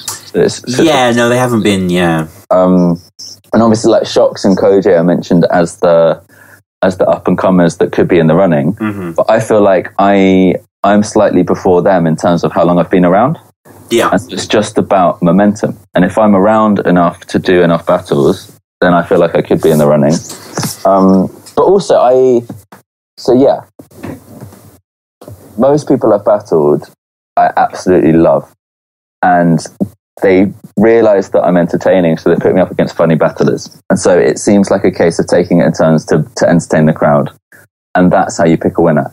One of the only battles where I kind of didn't like my opponent that much beforehand was actually against Big J. Mm. I feel like in terms of the battles I've done, one of the more like, I actually had some decent angles there about him doing the stuff against Toucan and just pointing out that he was taking his clothes off at the same time. Yeah. Like it wasn't character assassination, right? But it was kind of like picking apart certain things, and the fact that he's done 21 battles and isn't going anywhere and that kind of stuff, I felt like that felt more than most battles I've done. Whereas other times it's finding stuff that's relevant that you can still make jokes about. So I do think it would be interesting to... Basically, I feel like I'm running out of fun battlers to go up against. So there's Calcium Kid and there's Jay Dillon. And are Shovelty and Marlowe off limits now because you've already battled them, or? I mean, it was only one rounder though, wasn't it, on the one extra thing? It was. I mean, I never really wanted to battle them. And I still don't. I just you have, I'm afraid. Yeah, I have. And it was great doing it as a 2-on-2 because I could write it with Danny. Yes. And actually, as a one rounder, and in the context it was in, there was enough material there combined. But yeah, I don't have much desire to battle them. So Calcium Kid, yes. Jay Dillon, absolutely. Maybe Pedro one day. But otherwise, in terms of UK battlers, there's not many others that I want to do a battle with. And so then begs the question, can I battle someone serious, and what does that look like? And I think that would be interesting. It's just the amount of time it takes preparing for battles, and now I'm doing other stuff. It's partly that, and some people are really good at it. Like Gemini just comes in, goes away, works on his music. I'd love to get to that Kruger status where it's one battle a year against an amazing opponent. Yeah. And people still remember who you are. Yeah. So I don't know is the answer. Mm-hmm. I mean, I'm not excited about the idea of Soul tearing my life apart. But so Shox is offered to you as part of a 8-man winner gets to battle Soul tournament. You say yes? Yeah. No, I'd quite like to battle Shox. That'd be great. But someone mentioned battling him as a compliments battle. I've got to be honest. I think compliment battles are dead. I think they need to die. Okay. There's nothing wrong with them. I do enjoy them. I think they're great. But I just think it's kind of like, it feels like, I don't know, it just feels like the concept battle should be quite ephemeral, as it were. Okay. Yeah. Well, I think Shox in the compliments battle would be good. Maybe. I want to see him just bar at you, and I want to see you pick him apart. Like, I guess I want to see you at like your maximum capabilities. You know what I mean? Yeah. I think compliments battle is gimmicky for him, and obviously you can. Yeah, you're very very good at that sort of thing. But we'll jump back to your next battle against Quill. We both got a misses, but what is defined as quality time is proper different. Some nights I coach with my girl, get the cod and chips in. He just watches his girl playing cod and chips in. I mean, like, honest switching, like, shoot that motherfucker, bae, body bag and toe tag and boo, and she's like, hey, rappers can be romantic too. This is a video game special. This is a glorious video. This is so fucking good. I mean, mentioning Kruger. On the Soul episode, me and Kruger both agreed that me and Soul both agreed that Kruger is the greatest ever. I just don't see anyone else being better than him in terms of just kind of the character, the authenticity. His editing is absolutely fantastic in this battle, and his history of the grime scene, his Rayman video, his Crash Bandicoot one with Pedro. You know, check all these ones out. I'm sure there's hundreds that I haven't seen as well, but check out Kruger 7, which is his YouTube channel. Just search Kruger 7 or search Kruger, you'll come across it, but it's fantastic. And I mean, opens with the PS2 intro. The Don't Flop logo, and the kind of the way that I'm not going to mimic the sound, but you all know the sound that I'm talking about, that kind of comes in as it, you know, pops up with the DF logo, and the Pokemon music beneath, the kind of glorious Game Boy music, you know, which seems to really fit in terms of tempo, even though obviously is oblivious. But I guess it's kind of one of those things where if any film was in black and white and have subtitles, it feels sophisticated, and you can maybe put any sound underneath and you'd think, oh shit, it sounds really good, but it does sound really good. And, you know, as it cuts to Quill, we get a kind of GTA style Photoshop that's really well done. As it cuts to you, we get a kind of Sonic the Hedgehog Sega. Oh man, I don't even know how he did that. No, it's incredible. Looks so good. Like it generally looks like you just put in the game pixelated. It doesn't look like badly photoshopped at all. It looks really authentic. I guess this is obviously less of a battle, and all the battles that we're going to go through are kind of accompanied on screen by Kruger's various edits. But there's just a lot of great bars here, a lot of great material. Like, kind of writing this, was this quite easy for you? This must have been quite fun, really. Just go from we're so much fun. I mean, me, you, and Quill, and I guess most of the people in the crowd are of a similar age, so it's all the same kind of games, the same kind of PlayStation 2, PlayStation kind of, you know. What was amazing, because we talked to each other beforehand, and we were like, should we check that we're not going to say the same thing? Yeah. And we didn't. We were like, no, we won't. And so beforehand as well, we're working out who wanted to go first. And I wanted to go second, but I wasn't sure if he was going to say stuff that I was then going to say, so would it be better to go first? And it just so happens that, like, there were almost no references that crossed over, which, given the context of how many there were, is amazing looking back on it. Mm-hmm. But I guess we just had, like, the slightly different childhoods. I mean, I very much grew up with PlayStation as my main kind of, like, console. And then, you know, we'd play at friends' houses. What is this, Nintendo? Like, exactly. Feel like, I mean, this is Quill kicking us off. Feel like I could beat someone of Soul's caliber at Pro Manager. He said something about doing it as a 2-on-2 originally. Was this true, or was this just an angle he was taking? Yeah, so Kruger was up for it, in theory, which would have been amazing. But he's kind of the third person in the battle in a sense, isn't he, Kruger? Yeah, definitely. And then Conquer B wanted to do it too. Shit. And I remember speaking to Kruger and basically being like, seeing Conquer B as like just a step down from us three. And so working out who would have to be teamed up with him, as it were. I mean, this is no, like, offense to Conquer B. Right. But also, given his track record of turning up to battles and whatever, it just didn't seem worth it. So it was going to be a 2-on-1 at one point, but then there was just like, there's already enough of concept going on. So at one point Kruger might have been involved, which would have been the best thing ever. But Quill made a promise that when it hits 100,000 views, we'll make a video game cypher with Kruger, which I just think is amazing. Is that far away? Has it not hit yet? I'll just check now. It's on around 90,000. Yeah. So it will get there, I think. It's still creeping up. Excellent. No, it's a fantastic concept, and it couldn't have done better, really. And it has crossed over slightly. I remember seeing it posted on a lot of the video game subreddits when it came out. So amazing. It kind of has that appeal to it. I'm just checking the stats now. 91,000 it's at, yeah. So it's definitely getting there. That'll hopefully, maybe by the time this episode's going to come out in 3 or 4 weeks. So who knows? Could creep up there, hopefully. But Quill, fantastic stuff here. When this battle got confirmed, I got an Xbox Live Party invite from Sensor. Dreamcast, you guys are slow as fuck, like Virtua Tennis when it's loading up. Blow by Link, like the Ocarina, using a fire Pokemon in a rock arena. I mean, you know, I love that line so much. Like any Pokemon bar is going to get a good reaction from me, really. And speaks about you're a newbie, you grew up on Pokemon Ruby. I almost had a rebuttal for that. I remember thinking of it, and it was just too much. And I was something about I was going to talk about Lugia. Mm-hmm. Oh shit!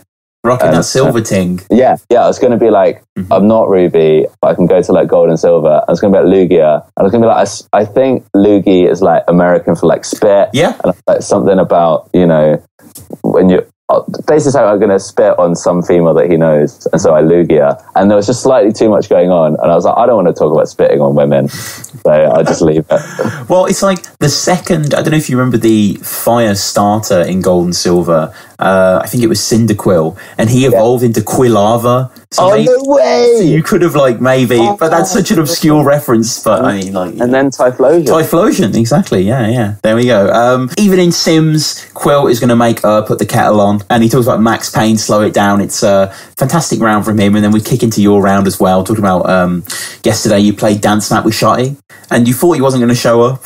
But then, you know, you put on a show for all the crowd, which is great.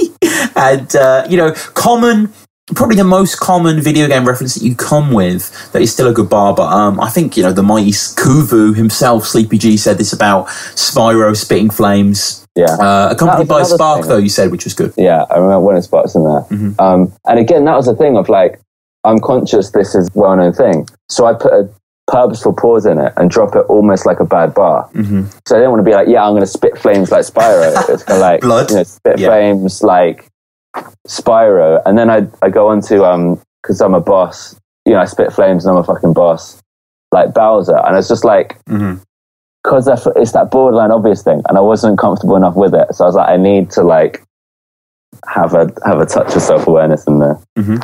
And you make reference to O'Shea as well, which isn't really a video game bar, but I like the reference. Held my own in the bar fight with Scouser. Quite nice. The fight to put $1,000 in the bank, that's Rosebud.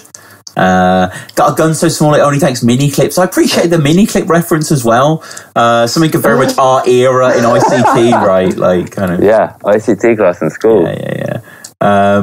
Just teching the piss. I remember doing a kind of fighting game scheme years ago and having it the exact same line. So I'm happy to see that it was received so well. It's kind of quite on the nose, isn't it? But I think I had something like you're trying to smash brother or something, so it's all kind of amazing, quite bad. But and then you referenced one of my all-time favorite games, actually, Final Fantasy X. Amazing, yeah, incredible game.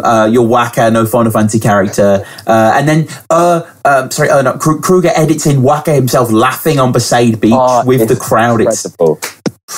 Inspired, really inspired. Like, it's not, that's the thing, it's not just a Final Fantasy bar and he puts Final Fantasy on there. It's like the sense of cohesion, the sense of is it diegetic, the sense of the things interacting is fantastic. And how can you measure your progress if you don't make it to a checkpoint? Obviously Quill then did make it to a checkpoint and you ironically didn't, but I mean, you know, these things can't be planned. Battle League, Assassin's Creed, I'm in sync with the viewpoint. That's heavy.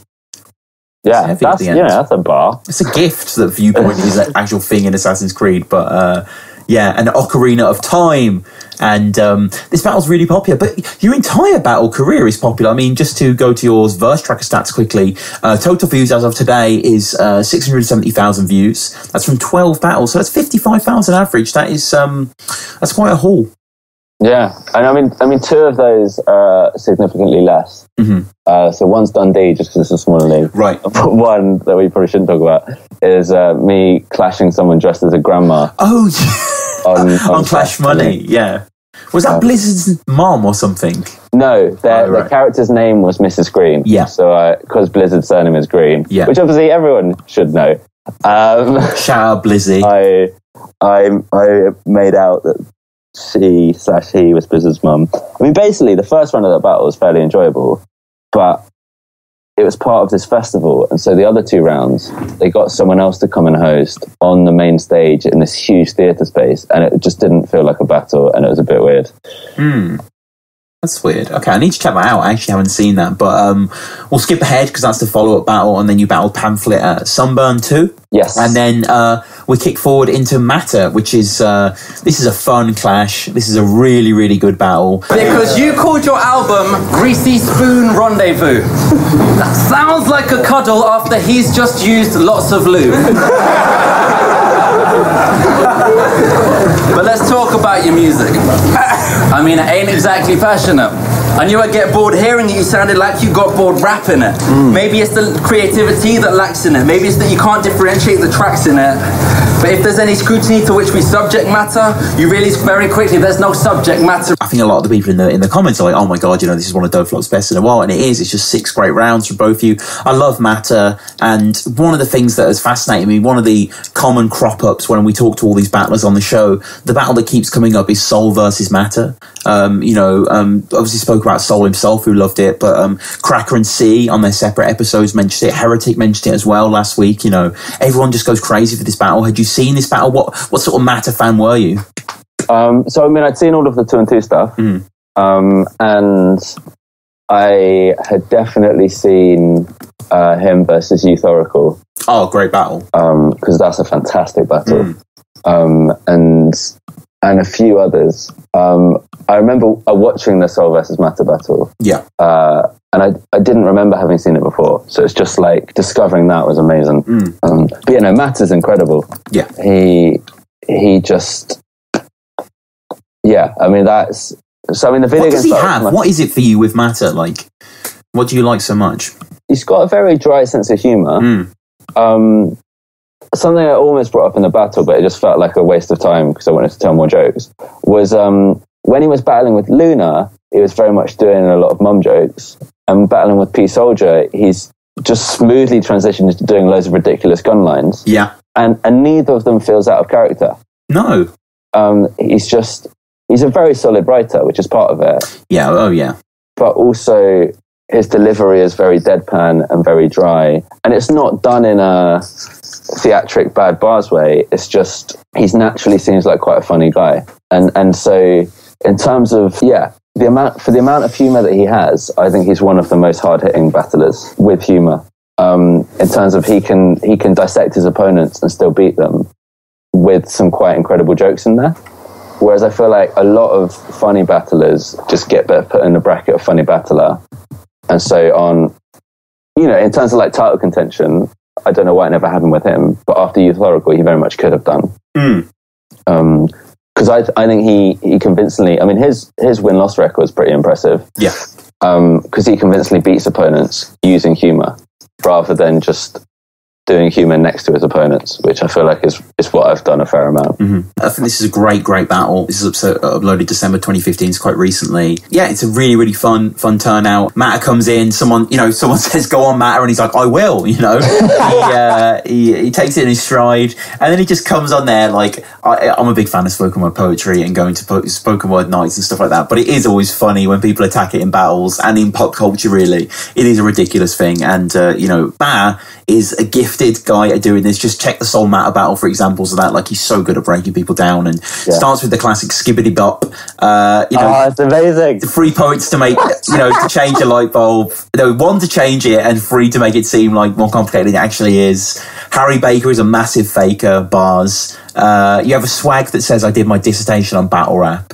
You can have that. That's exactly what I'm mad at. Like, I love that as well, that twist on the Arsenal thing. We have a sort of try to branch out from the roots of the poetry. Matter coming with that stuff there. The way I'm consuming Tiny Humans, you can't attack the Titan.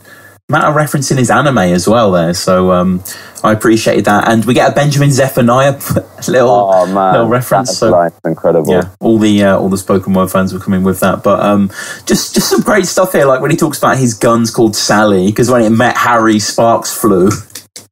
Yeah. Really, really like that as well. Only Harry running with animals is Henderson's.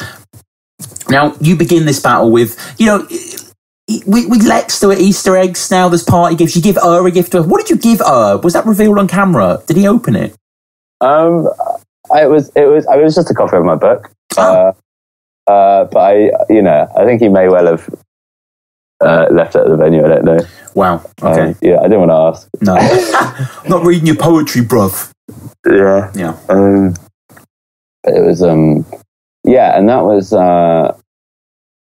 because I did, it was the Figured It's a Birthday, right? Mm-hmm. I did against O'Shea. And I was going to battle Carter. I can't remember. There was another reason. And then it just all came together. And I was like, yeah, I'll do it here. And I had this genius idea that everyone in the crowd was going to have party poppers and do them at once. But like handing out party poppers to a slightly drunk crowd before a battle and telling them to wait didn't work very well. Especially because P Soldier was so like... I mean, he was quite drunk, but he was just like not having any of it. So he was encouraging everyone to let him off beforehand because he was on Matt's side and he wanted to like sabotage it. So like by the time the battle started, Bagnall was a bit annoyed at the party popper mess on the floor, and I was regretting my actions. But it kind of worked enough. Yeah, no, it does work. And as you give the gift, you say, you know, if we're talking rapping presence, you don't know the half of it. You know, you ain't pushing mixtapes, you're shutting anthologies. His head looks like a golf ball on a tee. When did Abe get lost on his Odyssey? Shout out Abe's Odyssey, little leftover video game bar there. He looks like a default character on the Wii. And then you kind of stroke off your shoulder from its excess glitter from the party popper, like kind of quite fancy. Was this a Pokemon bar, or was this unintentional? That unevolved gloom means his head returns to that oddish gleam. Yeah, that's very much a Pokemon bar. Vile Bloom, if you want to complete the trilogy there. And Craft D pops up briefly in the corner there. Shout out to Craft D. Definitely check out our episode, second episode. It was a great episode. And, you know, because of his turtle nature, he's literally flown with a permanent turtleneck. You and Luna met on the internet. Chill, invited to watch Netflix. This is the sort of stuff you revel in, isn't it, really? This kind of, you know, you look like how I felt when I was 17. And the crowd are awesome here. Like, this was a great event. Really good. This is the week before the birthday event. Dank Schrader tried out here, right? No, he was meant to battle there, and he didn't turn up. Oh, no. He would have. There weren't. Zen battled FOS. I love FOS. And Jay Dillon battled Jay Red. But it was a fairly small event, and I wasn't sure like how I go down in Leeds against Mata, who's like, you know, hometown hero. But they were so receptive. It was just really fun to battle in. And it was just that thing of. Because the first however many battles I did, like when you're writing for it, you have lines that you think will pop off, lines you think might go okay, and whatever. And then it's always slightly different to how you expect. But this battle, I had more lines than ever before that I thought this would definitely get some kind of reaction. And so I could kind of build that into it and just really enjoy performing. And also, like, once the battle starts, you can gauge the audience a little bit. And I kind of knew that people were on side. And also, like, given the party popper fiasco, when I said he looks like a default character on the Wii, and just seeing like P Soldier crack up behind him. Yes, I've even won over his boy. I've cracked P. Exactly. He quotes the tryout matter in the second. Says you joined Lightwork. Is this true? No. So this, I wish I'd kind of like had a more amusing reaction or like rebutted it, but I was just a bit confused. So yeah, that stuff's not that relevant, but no. And he flips the whole bird thing that was established kind of in the Big J and Lefty battle. If I see food, I let my talons show with no Simon Cowell, which is kind of a bad bar, but I loved it. Yeah, but he says it in a cool way. Yeah, he does. You know, your two front teeth look like they're trying to start a turf war. They're in more directions than a sat nav, you know, more face jokes in retort here in your second. He has a face like a 70s. No, he said you had a face like a 70s vagina, and you call him an old cunt in your flip. And the flips are great. Like, you know, do you practice these? Like, are you formulating them as you listen to the battle? Are you trying to remember your own lyrics? Like, what's going on in your head as Matter raps? So with Matter, it was one of these battles where I knew my stuff well enough that I could concentrate and try and do flips. But what was really enjoyable about this battle was the stuff that happens outside of it. So he says the non-gender specific line, and I slightly misunderstood it. So I rebuttal it in a way that doesn't make a lot of sense.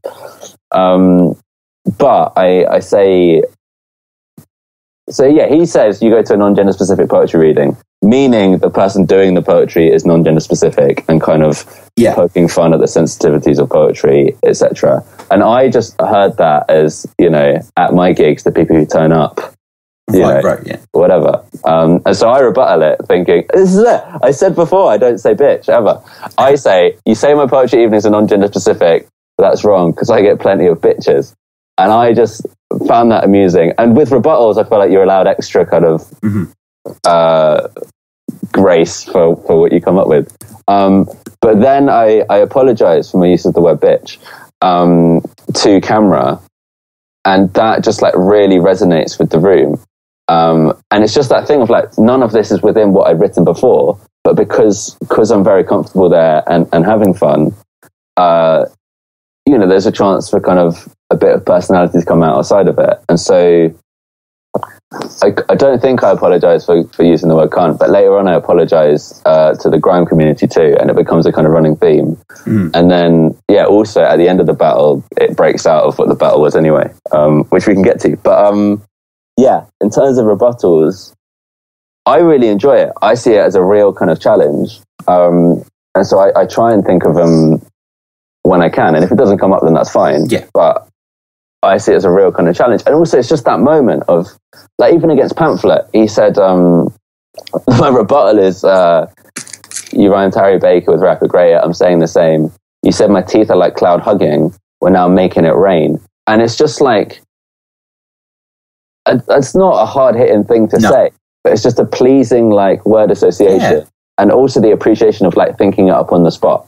And so, we'll get to Dunn D. I do a rebuttal there that doesn't quite work, but most of the time, it's a really enjoyable thing of like then starting off the round. But I love that with Matter, there was just this back and forth outside of it. Yeah, it was fantastic. And I always remember what Mose Prob said when he was on the show a few weeks back. He's basically talking about like a true rebuttal is something that they've literally just said. So, for instance, in his battle against Soul, he comes up with an incredibly quick Loch Ness Lee rebuttal. Yeah. And it's like if you've had like a minute to think about it and then they rap for another minute, it's a little different. But, regardless, it's really, really impressive. Lots of great writing in the second. It's sort of going on how he elongates his words and sounds like a total prick. Lots of great SpongeBob bars. Whole career by being made to a star. Really, really nice. You threaten to do some grime, but you kind of go for it. You say Pedro wrote this for you. Man, I'll get punched till I've broken my own arms. You then apologise. I genuinely got Pedro to write me some stuff, which I thought was hilarious. And I was going to like perform it. So April Fool's had already been suggested that me and Pedro should write each other's stuff. Yeah. So I was kind of playing into that. And I was going to... he was never going to learn your stuff, though, of course. But I was going to perform it in a kind of like overly non-grime way. Right. In a kind of very like poetry way. Yeah. But like I saw Pedro before, and I love Pedro. I get on with him quite well whenever I see him. But he said, you got to do it proper like grime, yeah? And I was like... Sure, that's not what I planned at all, but I've just said I will to Pedro, so why not? So I kind of changed it slightly, and like it's amazing. Like there is a genuine, palpable tension in the room as like, is Harry going to do? And there were enough like safety mechanisms in there that it didn't completely die, or like the fact that it almost did is part of its charm. Because like there's nothing. One of my favourite things to watch, Chris Lee's battling J.R. Slander. Right. It's a birthday pre-party, and J.R. Slander basically tries to do the whole "I can do what you do but better" thing, and tries to go double time. Oh yeah, I remember and that. Can't do it. Yeah, and it's just that's like more than a loss in my opinion. Like that's just like completely everything gone. Like when Gemini did Grime Against Dialect and did it really well, that was fantastic. Yeah. But I was like, I'm not going to be, well, now I've done a whole grime battle, but I'm not going to spit a cappella grime at a rate that's impressive, and that's the takeaway thing. The punchline is that I'm trying to do grime. And so it was trying to kind of set it up in a way that there were a few enjoyable parts to it. So one was the actual lyrics that Pedro wrote themselves, which ended up with, you've got loser for life on the side of your glasses. Yeah. And then it was like, me actually doing grime, and then the apology afterwards, I feel kind of saved it. Yeah. No, it's funny, man, and Matt's third is great as well. Talking about shit works on many levels, like window cleaners. This skinny toffee bets he's never had a drinking problem, and then Matt coming with the Alan Tingsberg, the best minds of my generation, So. Yeah, and he has the line, "You're not a poetry breakdown's good in this." Yeah, you're not a hardened alky like Charles Bukowski. It's incredible. Yeah. So, like, most battles I've done, the key angles are you do poems and you have teeth. Yeah. And partly because Kinch did it so well, most times I hear teeth jokes now, it's just a bit tiring. But also, I've got to the point where the poetry thing doesn't feel like it's very original. And I felt it's such an easy punchline in a room full of rap fans to be like, "Oh, isn't poetry lame?" And so, like, when O'Shea says something like, "You perform to a room full of Norwegian backpackers," that's amazing. And there's a couple of times it's been done really, really well. But the fact that, like, a good portion of Matt's material was still poetry and teeth-based jokes, but it was some of the cleverest writing I've had against me and just some of the best form stuff because he was more intelligent with it. And so that you lack the commitment for addiction as a lyric against me is one of my favorite things I've heard. And actually, like, I feel like it's far more pertinent to me and who I am than most of it. Because also when people are cussing poetry in general, that's I don't feel like that relates to me that much. That's just cussing an entire art form that I'm part of.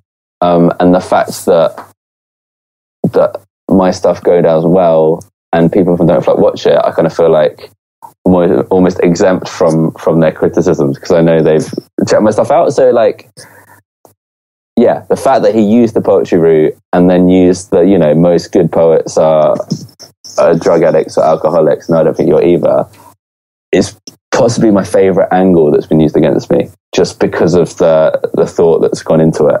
Mm-hmm.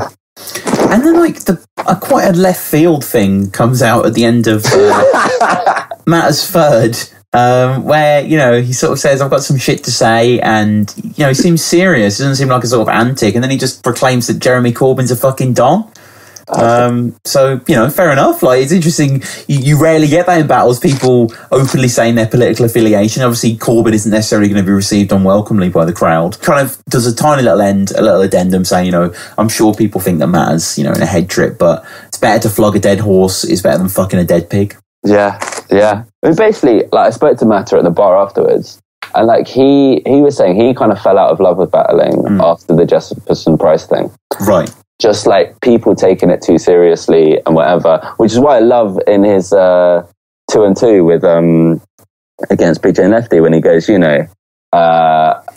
angles, gay, personals, extra gay, just, like, really taking and that's why I think he's, like, whether it's a mum joke or a gun bar, it doesn't matter too much because it's about the creativity and about having fun with it and about that escape element of it. And so I think I was a good opponent for him because I don't try and tear people's lives apart and we could just, like, both be entertaining with it. But, like, yeah, I think part of the reason why he didn't do more battles was he just wasn't enjoying it that much. Mm-hmm. And so I think, like, that at the end is him basically being like, he doesn't really care, like, in a really good way. Yeah. Like, well, yeah, I may as well shout at Jerry Corbyn. Yeah. Which was great. And it then, like, tied into what I was going to do in my third round. Mm-hmm. And I, like, honestly, the very few times I've tried to have what I would call an angle, it's just not been worth it. And so I've gradually just, like, because mostly it's just wordplay, puns, like, face value stuff, but done in a more, well, I like to think in a more original way. But, like, against Pamphlet, before we battled, he put up a really, like, weird status because I'd just been on Simon Mayo's show. Right. And my opponent's just written a poem for, over many million people. I've been working in the kitchen for 14 hours. Yeah. He does this, I have a real life. And it just seemed, like, weirdly, like, bitter and whatever. And I was seeing Mark Grist that weekend and he'd been like, he reckoned Pamphlet wanted to battle me because I represented this new wave of battlers who who were running off the back of their success, and he thought it was going to be a big thing. And I genuinely thought Pamphlet wanted to battle me because my name rhymes with lots of stuff. Yeah. And that was it. And it was that. And I love that we both rhymed it with Rapid Greater and that. But like, I tried to slightly suggest the fact that like, I was just more content than he was. And so in that battle, like, you know, are you happy, Pamphlet? Trying to like, because if he'd done a load of bitter stuff, I felt like that would have played into it well. And at that point, he's like, yeah, I'm happier than I've ever been before. And it completely diffuses it. And again, like, I make sure to not ever like, well, up until now, base too much on an angle being hard hitting, because that's just not what I want to do with battles. But when he says that, it's kind of like, okay, well, yeah, that didn't really work then. But again, with Matter, like, I was going to get vaguely like borderline have an angle at the end, because you know, for me that's a novelty. And like against Euthorical, he takes the piss out of Euthorical for talking about politics in his music. And I had kind of extrapolated that to the fact that he's quite you know, deadpan sarcastic, right. But like, you know, is happy to sit back and be cynical about stuff than actually try and make a difference. And so I was going to like talk about that a bit more. But then, like, at the end of his round, he kind of is engaging with politics and whatever. And I was just like, I don't want to, like, say this stuff that now doesn't feel relevant. But it just ended in this wonderful moment of, like, a back and forth. And like, at that point, that was then, I think, 4 battles in a row of mine that had ended in hugs. And I just reached a new level. It's a nice hug. Yeah. Nice hug at the end. And it takes us to our final battle. This is Amped Up, the league in Australia, Dunn D. When I finally stored up enough, I bought a plane ticket to Melbourne in the sun. Now, I didn't do this because I thought it was fun or because I secretly love all of that touristy stuff. I literally flew for days and crossed borders to come, all just so I could hear you call me a cunt. You know, he's majorly Aussie, and this is a majorly great battle. This is a really, really good battle. How did this one come about? So basically, I've now performed in 3 continents, and it's just because I happen to be there. So I was always planning to go to Australia. Originally, I was going to take my show that I did at the Fringe in Edinburgh and take it to the Perth, Melbourne, or Adelaide Fringe. The Sunshine Kid was that? Yeah, so the Sunshine Kid. So I did an hour-long show with poems from my book that was kind of... It's kind of a best of Harry Baker so far. Right. And so I finished uni... As a lot of Fringe shows are want to be. Yeah. And so I finished uni this time last year, went to Edinburgh in August, and it was kind of like just a real showcase of what I could do. And that in itself was a combination of 2 previous Fringe shows that were, in a way, the best I had up to that point. So it's very refined, but I really like it as a show because it kind of has my narrative of how I got into poetry and where it had taken me. But I'd had my heart set on going to Australia and had some friends I said I would visit. And so while in the build-up to that, I'd kind of put a feeler out. It was probably on the Don't Flop forum, if anyone knew who had organised Don't Flop Oz before. Right. And then this guy, Chris, got in touch and said he ran, or someone had tagged him who runs Amped Up. And so he kind of said if I was out there, he'd love to set up a battle. And so, but this time, because there was more planning in advance, it could kind of be at an actual event. And while I was doing my research, like I couldn't find any UK battlers who had gone over there before. Had Briggsy. So... Sprungy as well. Connection. So basically, there's a battle with Sprungy, and I have no idea why he's there. No, exactly. Sprungy gets mentioned, and it's kind of like he's just like O'Shea's mate from early Don't Flop. Yeah, and that's the only like UK. So, but I didn't want to make a big deal about I'm the first like UK battler in case it wasn't true, because there's obviously tons of battles, and there's been loads of King of the Dot battlers over there. Yeah, I think Briggsy might have been over there as well, maybe. Okay, because he was organising I think he was organising a tour with Shotty Horror. Okay.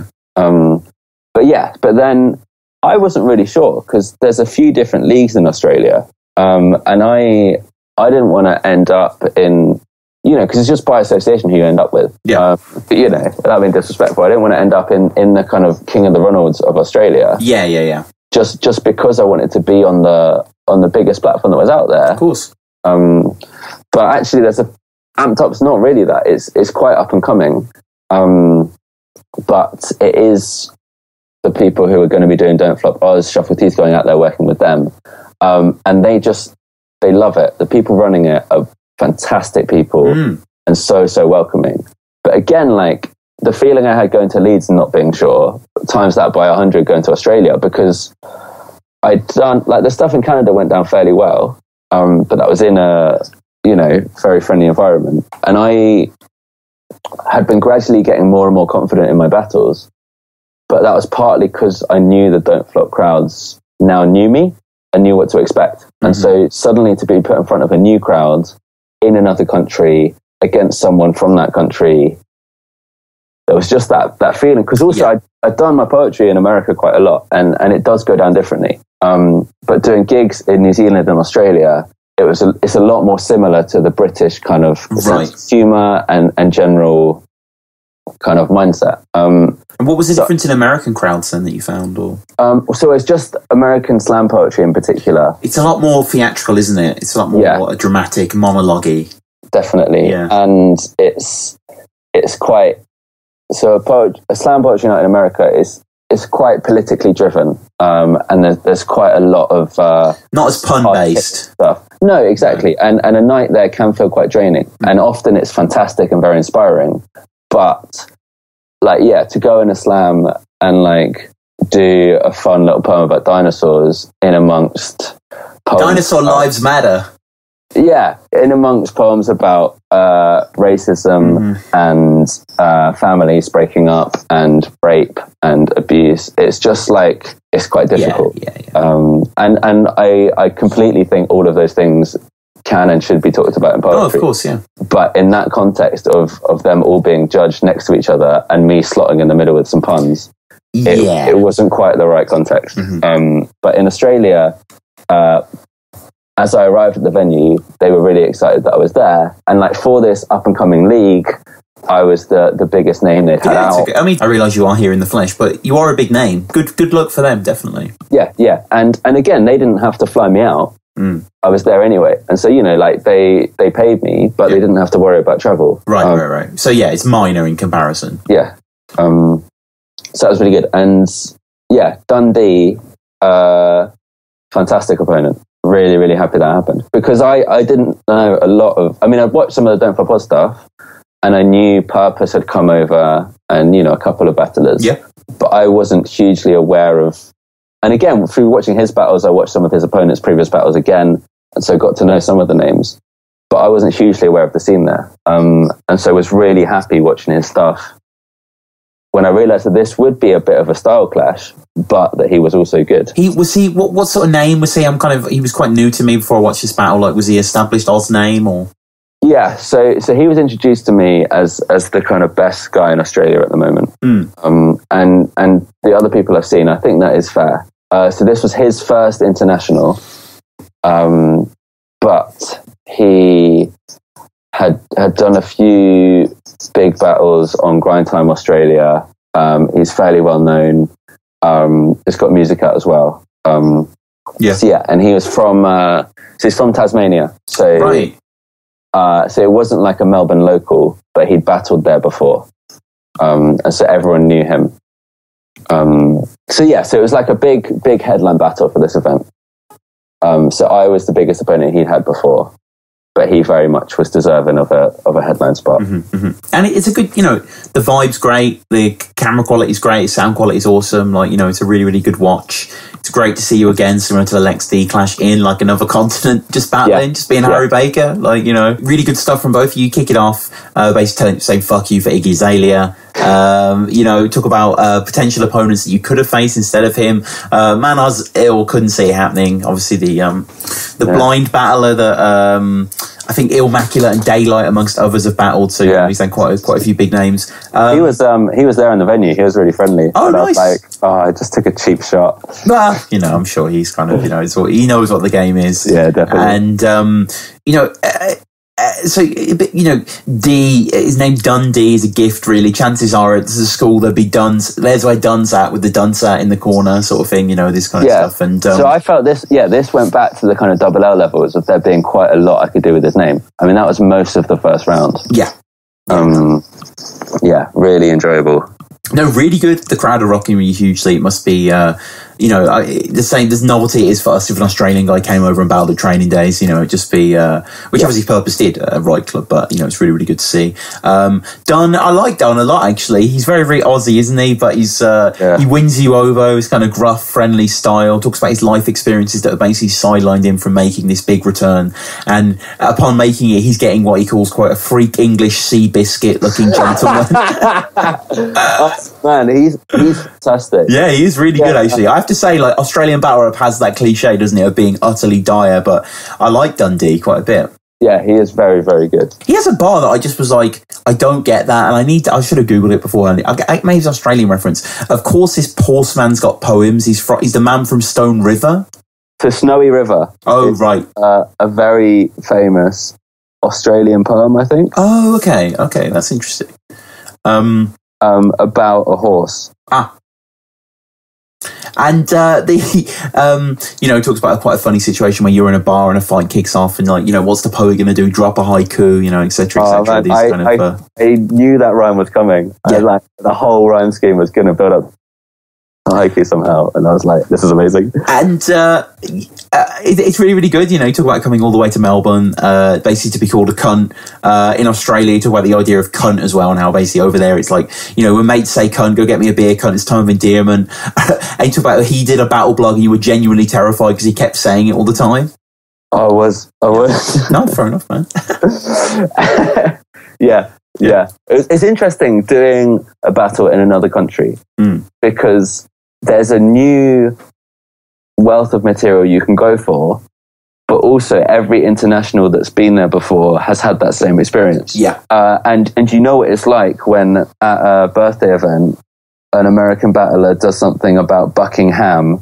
I hope your princess die. Exactly. Or Heathrow and that kind of stuff. So I was like, I didn't want to watch every international ever to kind of do that. So I was trying to think of angles, because also you want to acknowledge it, because it is quite exciting having an international. Yeah. And also being like, there not having been many British Australian battles out there before, I really wanted to do that. But then it's just, it's about how you kind of do it. So I didn't want to do any generic angles about how, hey, everyone in Australia is a prisoner from England. Because also, like, I didn't want to just cuss the country I was in, because most of the crowd were there. Yeah, of course. And so I really liked starting my second round by talking about how lovely the country is, and so why are you so grumpy?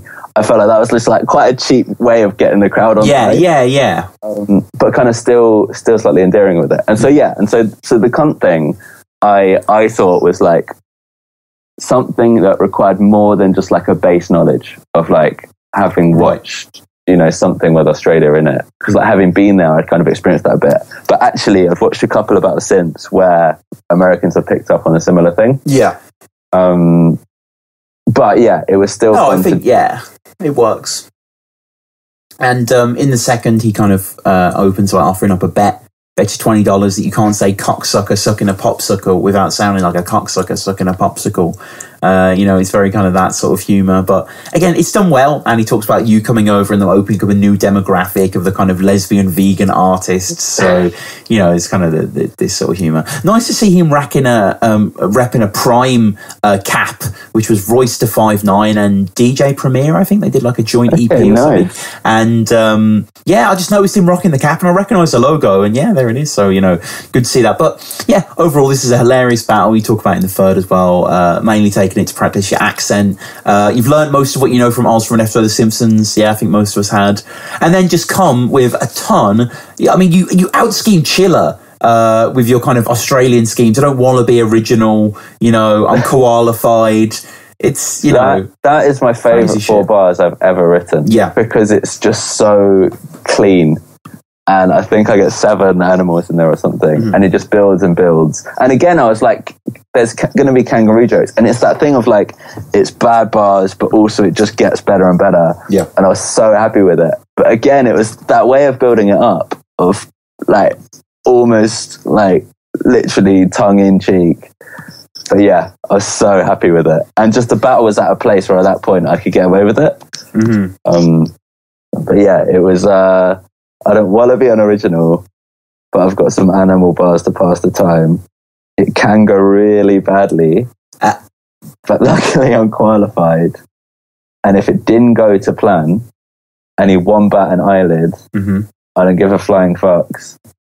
It couldn't have done it better than I did. And just, I enjoyed that. So, I mean, you can see it, like, but it's just like, there's one more. Okay, fine. And again, like that's the joy of battling someone from another country. You can do a scheme of stuff like that. But I'm sure kangaroo jokes have been done before. But a kid had done it better than I did. Yeah. No, it's marvelous, man. I fucking love that stuff. But we'll wrap up as we always do, a few quick fire questions. Now, what your favourite King of the Dot battle, Harry? Favourite King of the Dot battle? Or one you enjoy? I'm trying to think. I'm really, really loving Iron Solomon at the moment. I know that's a more recent one. I can't think of a classic that comes to mind. But yeah, Iron Solomon. I mean, I didn't love Diz in that battle, so I don't know if I should say that battle, but like him against Diz, I just thought was phenomenal. Yeah. So at the moment, yeah, Iron Solomon. Him versus B Magic's very good. That just came out. Yeah, I did really enjoy that. But yeah, I didn't want to say one that was like this week. Well, no, I mean, whatever. And URL, and any URL battles that you enjoy? I enjoyed Hollow the Don against Charlie Clips. Yeah. Because I thought Hollow was amazing in that. He was brilliant, yeah. His first round is textbook. So good. So good. I hated Lux versus Clips so much. Yeah, it was a bit of flabby mess, wasn't it? Everything wrong with URL in that battle. Like, But yeah, Hollow's brilliant. Yeah. Your favourite film? My favourite film is The Prestige. Yeah, I love The Prestige by Christopher Nolan. Yeah, brilliant film. Alfred Borden, the twin magicians. Oh man, I absolutely love that film. Yeah, it's such a kind of Chinese finger trap of a film, isn't it? The structures. Yeah, absolutely brilliant. Yeah, and Michael Caine is like an old magician inventor. It's like, David Bowie as well is in it. It's. That's a great film, man. And finally, your favourite musical act or band that aren't hip hop related? What springs to mind is the XX. Nice. Some minimal vibes for HB. Absolutely. Yeah. Just shit out. Or I mean, on a similar kind of thing, I've been listening to James Blake's newest album recently. Oh, cool. So yeah, that kind of stuff I really like. So how do people find you? Twitter, Harry Baker Poet and all that? Yes, so Harry Baker Poet on Twitter and Instagram. Harry Baker Poetry is a Facebook page, or if you just search on YouTube Harry Baker, in amongst the 12 battles, there's a fair few TEDs related talks. Yeah, I mean, I love your poetry as well, man. I'm a big fan of your style of spoken word, and The Professor and the Bumblebee. That's one of the Scientist and the Bumblebee. The Scientist and the Bumblebee. Yeah, I love that poem. I just remember seeing it, and when I came back from the Liverpool Cathedral, watching it again on YouTube, and sharing it. It's a wonderful poem that I urge everyone to listen to. And thank you so much, man. This has been it's been a pleasure, enlightening. Thank you, yeah. And please, everyone, definitely check out all of Harry's battles. The guy's sensational, obviously. Check out the Soljitsu battle, Pamphlet battle, Mrs. Green battle, the O'Shea battle's a really good one as well. Stowaway, Soweto Kinch, all the ones we've mentioned as well. And please keep listening to the podcast as well. Coming up next, we've got Soweto Kinch, which I'm really looking forward to having on the show. That would be fantastic.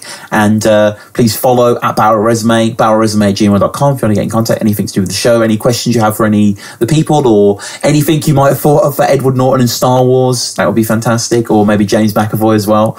But thank you so much, guys. And we'll see you next time. Okay, cheers.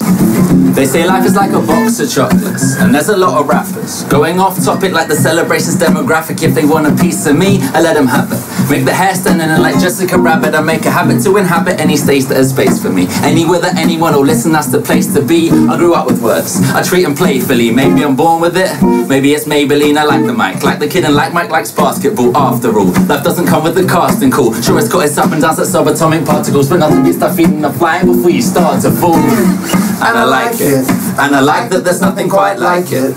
So if you ask me what life is, it's like life is like a lot of things, and there's a lot of things in life that I like my bike and playing open mic nights. Give me either one and I will go for it. Life is like a limousine, you need something to show for it.